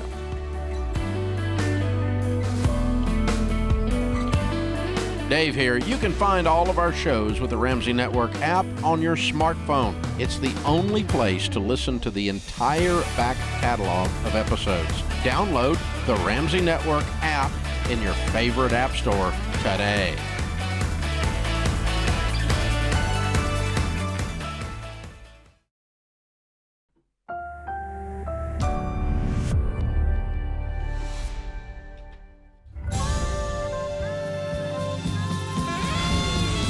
Live from the headquarters of Ramsey Solutions, it's The Ramsey Show, where we help people build wealth, do work that they love, and create actual amazing relationships. Thank you for joining us. Jade Washaw, Ramsey Personality, is my co-host. The phone number is 888-825-5225. That's 888-825-5225. Karen is in Denver to start this hour. Hi, Karen. How are you? I'm great, Dave and Jade. Thank you so much for taking my call. You're my two favorite personalities, so honored to be here and also a little bit nervous. Well, thank you. We won't tell the other ones. I might tell Ken. We might tell Ken. Yeah. Jade, and I love your term skinny fat because I totally identify with that from a financial aspect, not so much food. Yes, ma'am. How can we help you? Dave, I'm 62 and debt-free except for mortgages. I do have a rental property that's free and clear, and I know how you feel about selling those to get out of debt. If I sell this rental property, I will be close to debt-free, but I owe the IRS, when I sell that property, I've had it 20 years, I will owe the IRS about $65,000. So you've never really discussed kind of, your thoughts on how your desire for us to become debt-free relates to making that big payment to the IRS. Are you still good with go ahead, sell that thing, pay the IRS, and be done? Probably. But, I always just try to figure out if there's another way to skin a cat rather than give the government money, right? My first goal, Right. The reason I want anybody to be debt-free, including me, is it's the shortest distance to wealth. Right, I get that. And stability. Yes, So it's not, what Dave wants doesn't really matter. But, where does it take you is what matters. So let's get you there. You're 62. You owe what on your current home? I owe, I made another mistake. I bought a property where I'm going to retire someday, and I know that's not something that you're fond of. I owe $395 on that. The house I live in, I owe $40 on, and then the other rental property I owe $0 on. It's free and clear. Okay, the house you owe And that's 40 the on one is I'm worth. The considering. house you owe 40 on is worth what? It's about worth $425. Okay, and the house that you owe $395 on is located where? It's in California. It's worth $800. Okay. Wow. And no I know, one I'm a and no crazy one lives person in that it. wants to. No one lives in it. Yes, it's rented. Oh, it's rented. Okay, Yes. so you have two rental properties. One of them you intend to retire in. Correct. And when do you intend to retire? That all depends on how you help me with this question. Probably within 2 to 3 years. Okay. It'll be partial retirement. I'll never completely retire. I'm your age. I'm not ready to retire just yet. Yeah. Okay. That's fine. I'm trying to figure out the timing on this. No, I get it. So why California? Why Northern California? Actually, I have family there, and I would like to be near a body of water. I've been landlocked my entire life, and I'm also tired of the cold. Okay. So this is near the ocean. Correct. Like Sonoma or something like that. Ooh, that's nice. Well, it's actually Southern California. Oh, It's, Southern. I thought San you said Diego. Northern. I did Okay. too. That's still very nice. Okay. I might have because I am a little nervous. That's okay. That's okay. Is it your work? Is it your work that's preventing you from? What's the? I'm sorry. Go ahead. I'm Mike. I'm looking at these numbers. And I'm like, okay, you want to be in Southern California. You've got a rental that's free and clear that you don't want to pay the IRS debt on. You've got a home worth $40,000, or that you owe $40,000, worth $425. You could sell Why now don't and you move sell down it there now and if go? You could work Yeah. there. That's what I'm getting at. Well, I'm self-employed as a realtor, so I would need yeah, to you'd have to start over. Start a new business. Yeah, you have to start over. I That see. doesn't sound fun. Okay. All right. What's the rental worth? The one that I'm considering selling, I could probably sell it for $350-ish. Mm-hmm. So you've got $1 million in equity between these three. Mm-hmm. Right. It's just the scrambled eggs that's driving us nuts. Okay. Right, and I'm just. And how did you come up with a listening to you for- $65,000 gain? Did you have your tax person calculate that with your adjusted basis? Yeah, my CPA Okay. estimates that's about what I'll owe because I've had it for 20 years, and then that and my income, I guess.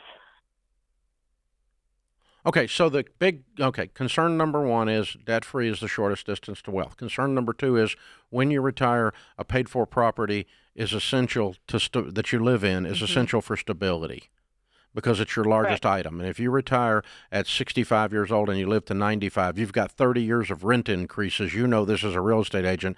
You do not want to be a renter for the next 30 years or have a mortgage. You want a paid-for piece of real estate that you live in at retirement. So these are our goals. Right. Mm-hmm. So you're going to sell this rental. It's just a matter of when. Correct. I'm going to sell it regardless because it's 40 years old and it's time to go back to the universe. So I would end up buying a little You're going to condo sell or it, something. and you're going to sell it when you move to California and you retire and you sell the house you live in, or you're going to sell it now and reduce the mortgage pay off the little $40,000 mortgage and reduce the other mortgage, finish that California mortgage off when you retire and sell the house you live in, right? Correct. So it doesn't matter. You're going to sell this. You're not going to keep it 25 years. So, it's just a matter of when you pay the 65, not if. Right.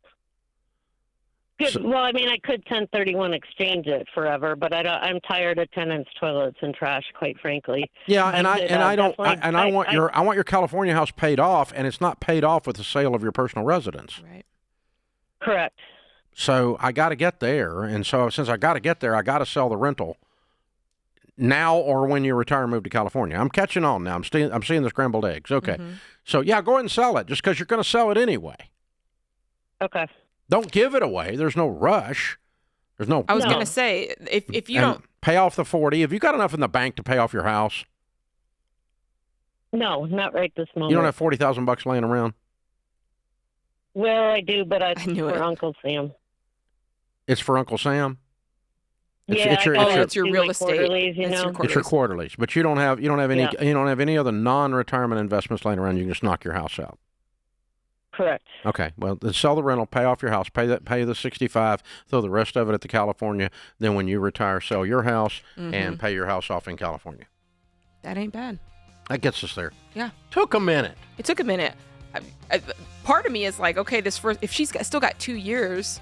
She could possibly let it accumulate a little bit more value for 2 years before she sells it right before she goes to California.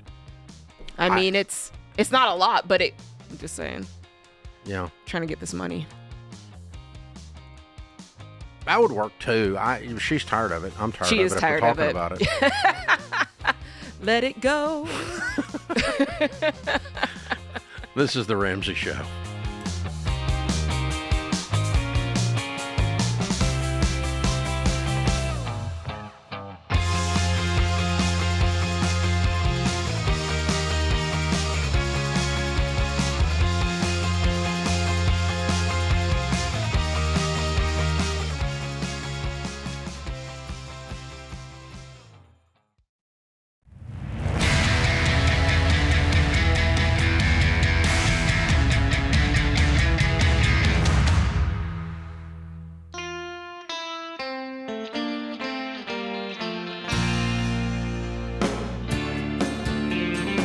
Shade Washaw, Ramsey Personality, is my co-host today. Hey, guys, if you want to help us out, we'd appreciate it. You know, we provide this show as a podcast, as a YouTube show, as a radio show, as a TBN show, as a free service to you guys, and we appreciate you hanging out with us.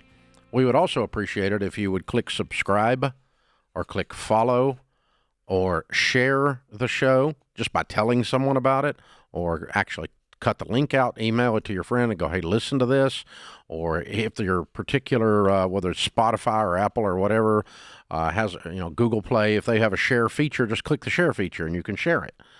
Sometimes it's that easy. Sometimes it's you're listening on talk radio and you say, hey, our local talk radio station has the Ramsey Show. However you share it, we appreciate it.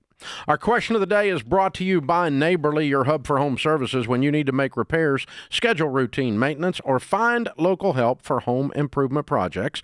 Neighborly is your source for reliable home service providers in your area. Go to neighborly.com to start your search. All right, today's question comes from Carolyn in Arizona. She says, when you have a company match, does that count towards your 15%? My husband's work has a 3% match. We invest 3% of his gross into an RSP, which I believe is a Canadian 401k, and the employer contributes 3%. Would you say that this is a 3% or a 6% contribution towards our 15%? That was a lot of numbers, but basically she's talking about, we say in baby step 4, that is the time that we want you to start investing 15% of your gross income into your retirement, okay? At the core of this question, Carolyn, is don't ask how little can I invest, because the more you invest, the more money you have. Mm-hmm. Ask how can I invest more? More. That's good. Don't try to figure out a way to do less. Figure out a way to do more. And then here's the other thing. If you switch jobs, you might get to a job where there's no match or there's less match. You don't know what the future holds. And so I think it's always good to practice the muscle of investing your 15% of your dollars. Money, yeah, because the match and the pensions and all that stuff are gravy. That's not money. That's not your money. You invest 15% of your money, you'll become wealthy. Mm-hmm. The other gravy you'll add to it. Yeah, and that's going to be great. And that's the way to get at this. Good job. Good job. Nancy's in Chicago. Hi, Nancy. Welcome to the Ramsey Show. Hello. Thank you for taking my call. Sure. What's up? Well, I want to know what you would suggest a person would do after the U.S. switches to a digital currency. What should people do who currently use cash as a budgeting tool?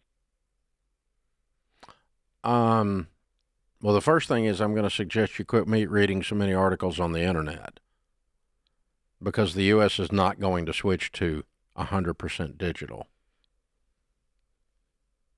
That's the gold. People that are trying to sell gold on Fox News commercials that are telling you that because there's not the U.S. Here's the thing, Nancy. The U.S. is about 95% digital now. Mm-hmm. Almost all of our transactions move a digit from one account to another now. If you write a check, it's a digit. It's not cash. If you use a debit card, it's a digit, not cash. If you have direct deposit from Social Security or direct deposit from your work, it's not cash, it's a digit. Those are all digital transactions. If you buy a house and you wire money from your mutual fund to your closing attorney, it's a digit. Almost, if you buy a car these days, I bought a car the other day, I wired money to the dealer. It's a digit. I didn't walk over there with a suitcase of cash. And so the vast majority of transactions, 90-something% of them, probably north of 95% in the U.S. are already digital. But is the U.S. going to do away with the greenback not in my lifetime or yours? I sure hope you're right, because I've been worrying about this since I'm a person that can't have a credit card, because if I spend money just by swiping, it doesn't register with me and it'll just evaporate. Now, I'm a person that has a redneck emergency fund in my front pocket. It's $1,000 in $100 bills. I've carried it most of my life in my wallet. And so I'm with you. I'm a cash dude. And I'm not above walking up and actually making somebody learn how to make change for the first time at the register all day. And so I'm that guy. So I'm right with you. But I truly don't think we're going to do away with currency. And most of what you're reading has a fear factor to get you to buy gold, or it is some kind of conspiracy theory stuff on BRICS or any of these other things that are going around just to make us worry that the entire U.S. economy is so fragile that it's going to collapse because Russia, which isn't, their economy is hardly the size of Texas, is going to do something. Russia's not going to do spit. They don't have the muscle to. They can't even feed their own people. And so, it just, Nancy, whatever it is that you're reading that's causing you to worry, quit reading it. It's scary. It is scary. I know people have different thoughts around all of that, but then there's parts of me that I think about. There's so many things that have happened throughout history that we, who are used to those things, we look at this and go, yeah, it's just part of life. But as it was occurring, people were probably like, oh my gosh, this is crazy. I mean, cars. The cars that we have today, there was a time where that wasn't a thing. Flying airplanes, like all of those things, you could look back and go, oh my gosh, there was a time when this wasn't a thing. And maybe, who knows, in the next lifetime, the next generation, they will live in a different sort of currency. But we already have. We already are. I mean, you think about when I was a kid, the number of checks we wrote. Yeah, you don't do that anymore. The number of times you see someone write a check at the grocery store. Yeah. Today? Do they even take You're checks? much more likely to see them using cash. Yeah. But my point is we've adapted, and that stuff is a slow burn. Yeah. And before you know it, you look up and you go, oh yeah, we live our lives in a totally different way. Yes. And I just think there's something to be said for that. That's the innocent version. The malevolent version, I can't say it. You're the close. evil version is that there's a conspiracy that the U.S. is going to control all the digits, and therefore they're going to control your life. Well, they already do have all the digits. Yeah, they do. And they don't control your life with those digits. And so the question is not the digits being allowed to control your life, digital money, because when you use your Apple phone or when you use a credit card or a debit card or you transfer money any other way, ACH or anything else, it's all digits. So when you do that, they already have all of that. Absolutely. That's all available. And so far they've not used that to steal our freedoms. No, not yet. But there's a commercial, I heard it the other day, and then I saw a different thing, a write-up that, when the U.S. goes digital, you are not going to do transactions. And if they want to cancel you because they don't like your faith or they don't like whatever, they can just turn off your ability to do business, as if it's like the mark of the beast or something in Revelation, okay? And it's just, I'm sorry, folks, there may be a mark of the beast someday, but this one's not it. There was a whole thing going around for years that the credit card was the mark of the beast. Oh, yeah. You had to have a credit card to do a transaction. Yeah. And then the last one was with the Fauci quarantine. Yeah. They had the vaccine passport. Yes. That was going to be the mark of the beast. And at one point it was when your face... God, I'm getting old. I've seen a lot of beasts with marks. When your iPhone scans your face to let you into the phone, it's like they're going to scan your eyeball. Yeah. And that's going to be... Yeah, now they got your eyeball. Yeah. So, I mean, it's and just don't get Rachel. Nancy, I'm glad you didn't call when Rachel Cruz was here because she's the conspiracy theorist extraordinaire. And she would have joined you in this. But no, I'm not going to join you. So I'm going to tell you, honey, don't worry. I'm not worried. I'm not worried. I got big old piles of cash, and I'm not worried about it going out of style. Like real, actual greenbacks. So there we go. Yeah, you're going to be fine. You're going to be fine. And gold doesn't solve this, by the way, because there's never been a failed economy or a government takeover when people exchanged gold bars. I'm going to run down to Walmart with my gold bar since the economy failed, and I'm going to get me some blue jeans. It's just not going to happen, boys and girls. Not going to happen. Okay? You can't find since the Roman Empire, a modern-day economy in the last 400, 300 years that used actual gold as a medium of exchange exclusively. So these guys telling you to buy gold because that's what one of the commercials was on the digits. Yeah. Because Americans are going digital and you need gold. It's the latest fear to buy gold crap. Don't do it. This is the Ramsey Show.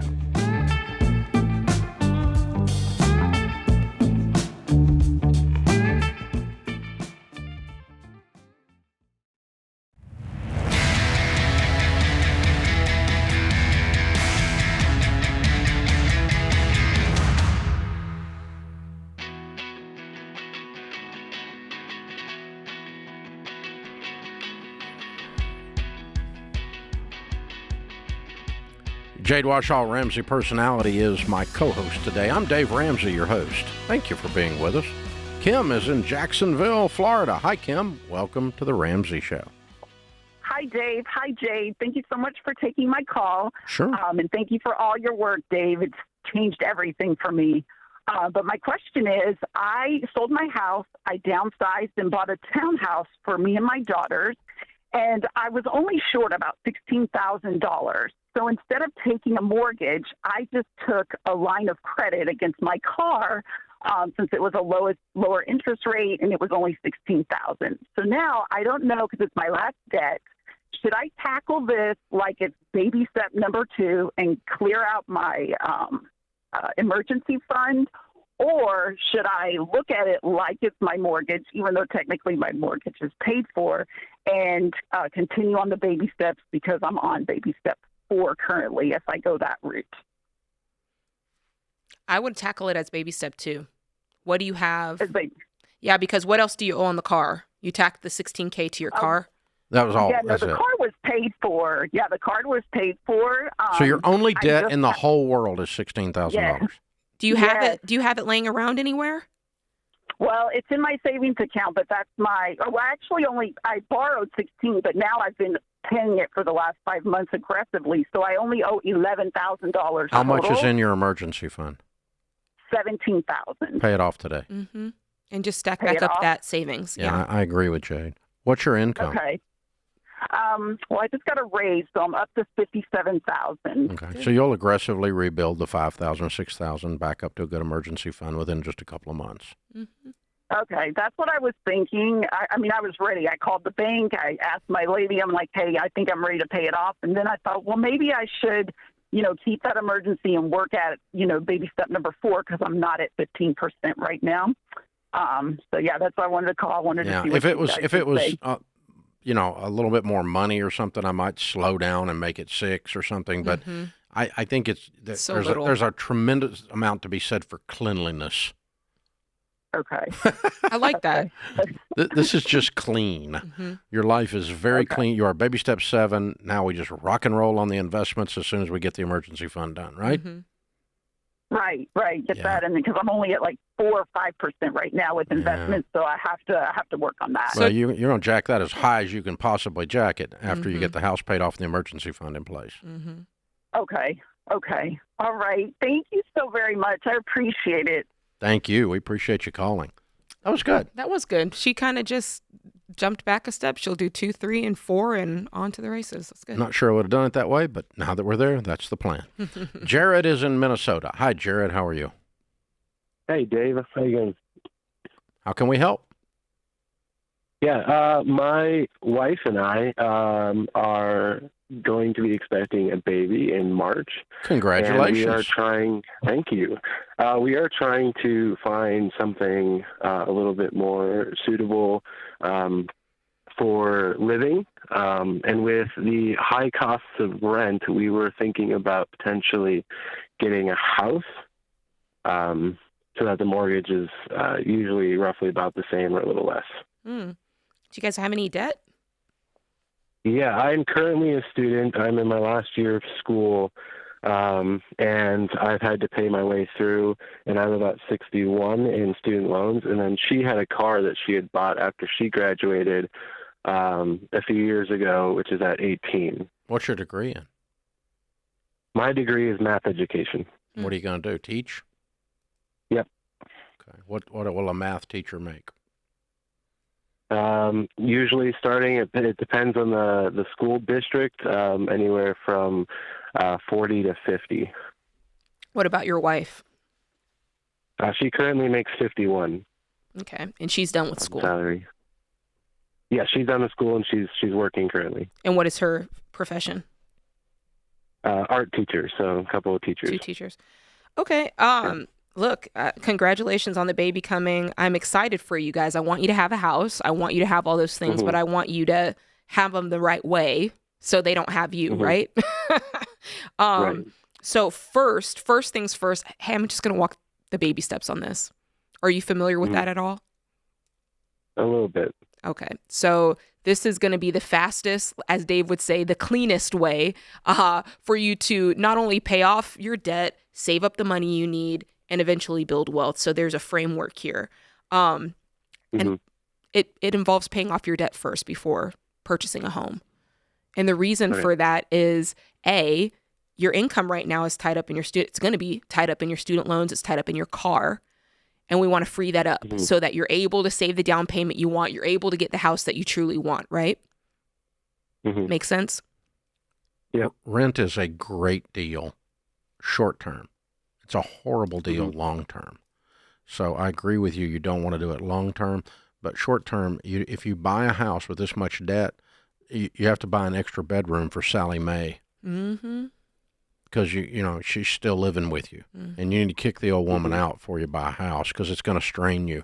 Heat and air will go out, the water heater will go out, and the roof will leak the first week you move in this house with a bunch of debt. Don't do that. You're going to get yourself in a pinch.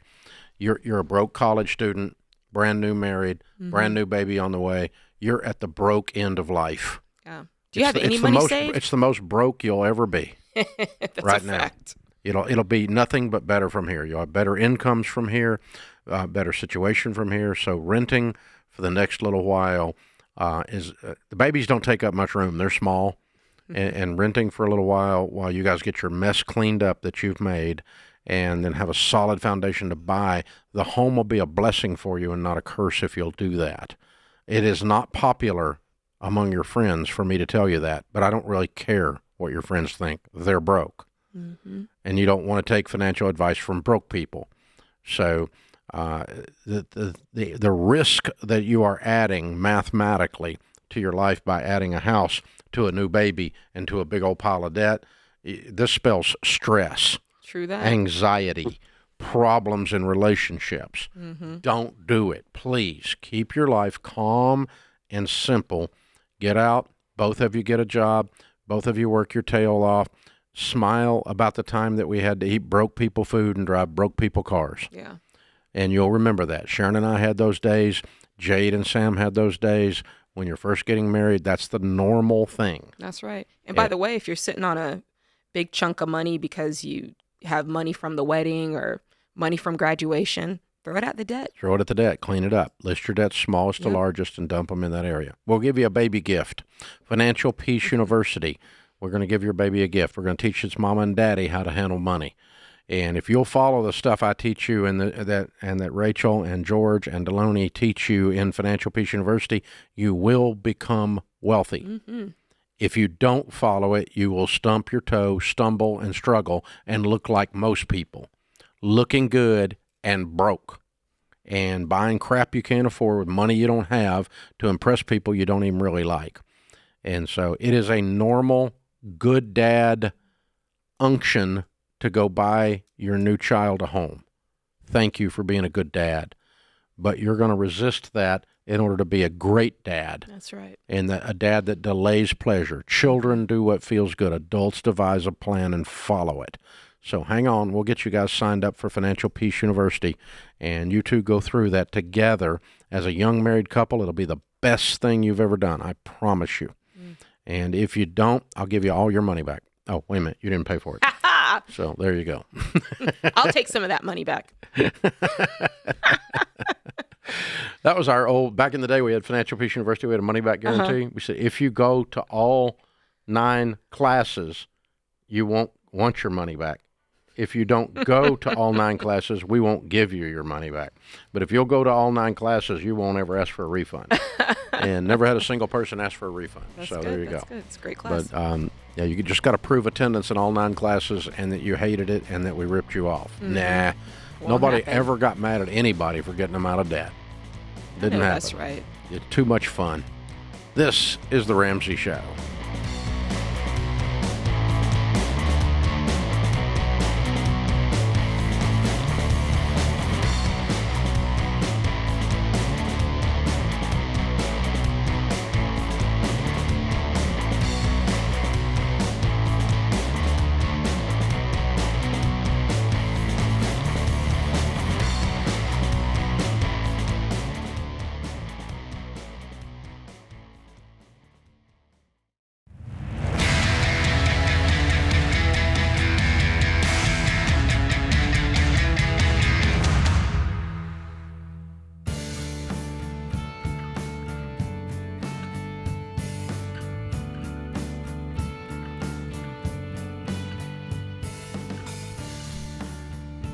Our scripture of the day, James 1:4. Let perseverance finish its work so that you may be mature and complete, not lacking anything. And Sullivan said, people seldom see the halting and painful steps by which the most insignificant success is achieved. Love it. Gina is with us in San Antonio. Hi, Gina. Welcome to the Ramsey Show. Hi, Dave. Thank you so much for having me. My honor. How can we help? Long-time listener, a big fan. So I have been married 19 years, 55 years old. I am going through a divorce. We're probably towards the end of, unfortunately, a pretty contentious divorce. We have been blessed with a lot of assets and a very good income. And my question is, because I was not in charge of our finances when we were married. My former husband handled all that, and I have to say he did a great job. My question is, what debt should I prioritize to pay off once the divorce is final? Oh, my. I'm sorry. Mm-hmm. That's really hard. Well, a friend of mine that does divorce counseling says that divorce turns a marriage into a business transaction. And so first and foremost, let me clarify what you're going to end up with and why. Who's taking the home? Our primary home has already been sold, and we've each already purchased new homes. Okay, good. That's good news. So that got rid of that problem. Mm-hmm. Is there any co-debt that both of you are on? Yes, sir. We have 3 investment homes that have 50% equity. We have a SBA loan that we had to take out during COVID of $150,000, and we have a vehicle that we owe about $26,000 that my former husband will be taking. Okay. The divorce court does not have the power to remove you from those debts. It has the power to assign the debts to one of you. But let's say your husband's taking the car, it has your name on the debt. If he doesn't pay it, it comes back on you. Okay. So you have what's called a contingent liability, as if you co-signed on those. So all of those debts that you mentioned are real concerning. Because I got a feeling the SBA loan is a business loan, obviously, and he's probably running that business, it sounds like. We actually are both 50-50 owners on our business. We have a business together as well. So there's a lot of pieces. It's a big web, which is why this has been going on since January. So what's happening with the business? Who's going to end up with it? Well, he's going to maintain that business, that LLC. We are in the same business, in the meetings and events business, and we each have our own clients. He'll maintain the LLC that's in existence, and I will establish a new one. Okay, and you'll take your clients and go on with your life. Okay. But the SBA loan is in both of your names. Yes, sir. And it's Now, he's offered to take it, the debt, but I don't know exactly how that, like you said, I'm not really same protected. thing. It has your name on it. He can take it, but if he doesn't refinance it and get your name off of it and doesn't pay it for some reason, let's say he gets in trouble in business or gets an IRS lien or something that even he didn't see coming. Okay, you're going to end up holding the bag on these investment properties, this SBA loan, this car, if he's supposed to take them, unquote, quote unquote. So, and divorce attorneys don't do a good job of explaining that to people. So they oftentimes just split things up and they go, well, he's got the car and I got this investment house and he's still on the investment house that you got, and he's still got, if you screw it up, he's baked then. So you said there's a lot of assets. Yeah, what kind of cash do you guys have? Yeah, really. Well, so we did make a nice proceeds from the sale of our primary home. We split those. That was about $328,000 each. Okay, so those monies were split, and there's a legal word for them, partitioned. Okay, so normally the lawyers advise not to buy new homes in the middle of a divorce, right? It becomes community property. But we signed documents that the funds were partitioned. Of that $328,000, the loan I was able to get by just barely only allowed me to put down $140,000. So I still have the rest of that cash untouched in a bank account that I would like to put down towards my current home. Right. I also received a large inheritance. Unfortunately, it's been a heck of a couple of years. Both my parents passed in the last 2 years. Sorry about that. Yeah. That's tough. So I received an inheritance of $528,000, and it's in a separate account as well, untouched. It's just been sitting there. Let me propose something really weird. It may throw a monkey wrench in the middle of your negotiations. I would propose selling the 3 rental houses, paying off the SBA and paying off the house and splitting the cash. I love that. Paying off the car, I'm sorry. Paying off the car, paying off the SBA loan, getting rid of the 3 rentals, and then you just walk away with a pile of cash. He walks away with a pile of cash. Yeah, because what would have been the plan with the rentals? Well, that you each just get a piece of it? I'm guessing you guys were getting ready to split those up, weren't you? Yeah, now we keep dancing around like, how's this going to work? And we can only remove each other from title. And exactly. That's what I'm talking about. You can get off a title, but you can't get off the mortgage. Same thing with a stupid SBA loan. You can go open your own LLC, but you're still on the stupid loan for $175K. Cleanliness. Here it is again. Yeah. That's been the... And so I think you're both setting up a very sad reason, but you're both setting up a new dream. Your 20 year from now future is a completely different picture than it was 5 years ago. Right. And it doesn't involve an SBA loan, and it doesn't involve him having a car payment with your name on it, and it doesn't involve 3 rental houses. The only way I would keep those rental properties is if you refinanced them and got each other's names off of them. Okay. It's because it's gonna bite you. I've done this for 30 years. It's gonna come back and bite you. It may be 10 years. It may be 5 years from now. You want to remarry and y'all want to do something, and this stupid SBA loan has got your name on it, and it keeps you and your new husband from getting a house. Yeah, this is going to, as long as you keep all this around, it's going to keep each of you from having the fresh start that you want. Yeah, that you need. It's your best shot at healing is the complete separation. So I don't know if I can talk you guys and the lawyers into this, but man, if it was me, I would want to be, shake the dust off my feet, man. I'd want to be clear. A couple stupid rental houses to be done with the SBA loan, the car loan, and him. Yeah, that's not. And you get all the you get your half of the cash net. Hey, it's kind of a no-brainer. Then the only thing we got to split up is the 401ks or whatever's laying out there. There's nothing else left. Y'all already split the home. Right. You're gonna end up walking away with over $1 million cash in a debt-free house you're living in.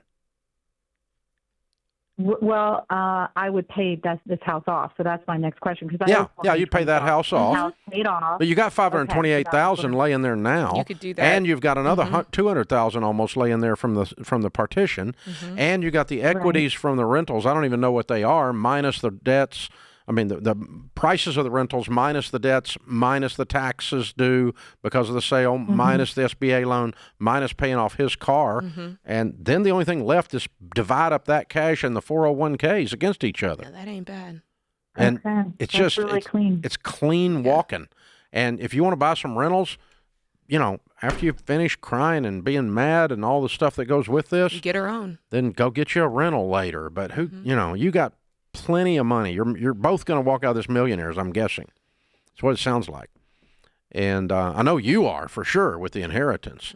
And you've got a good client base. You're confident in your career steps. You got a good, solid place for healing and a fresh start. I'm so sorry. Yeah, but man, that's a lot of loss. I really wouldn't try to keep my finances in the past while I'm trying to live a future. I don't know why the lawyers wouldn't suggest that. Are they just bozos or? They don't take into consideration these contingent liabilities because they don't have to deal with it 5 years from now. That's what I do when they come to me. Yeah. I got to deal with it when it screws up and goes sideways. That puts this hour of the Ramsey Show in the books. We'll be back with you before you know it. In the meantime, remember, there's ultimately only one way to financial peace, and that's to walk daily with the Prince of Peace, Christ Jesus.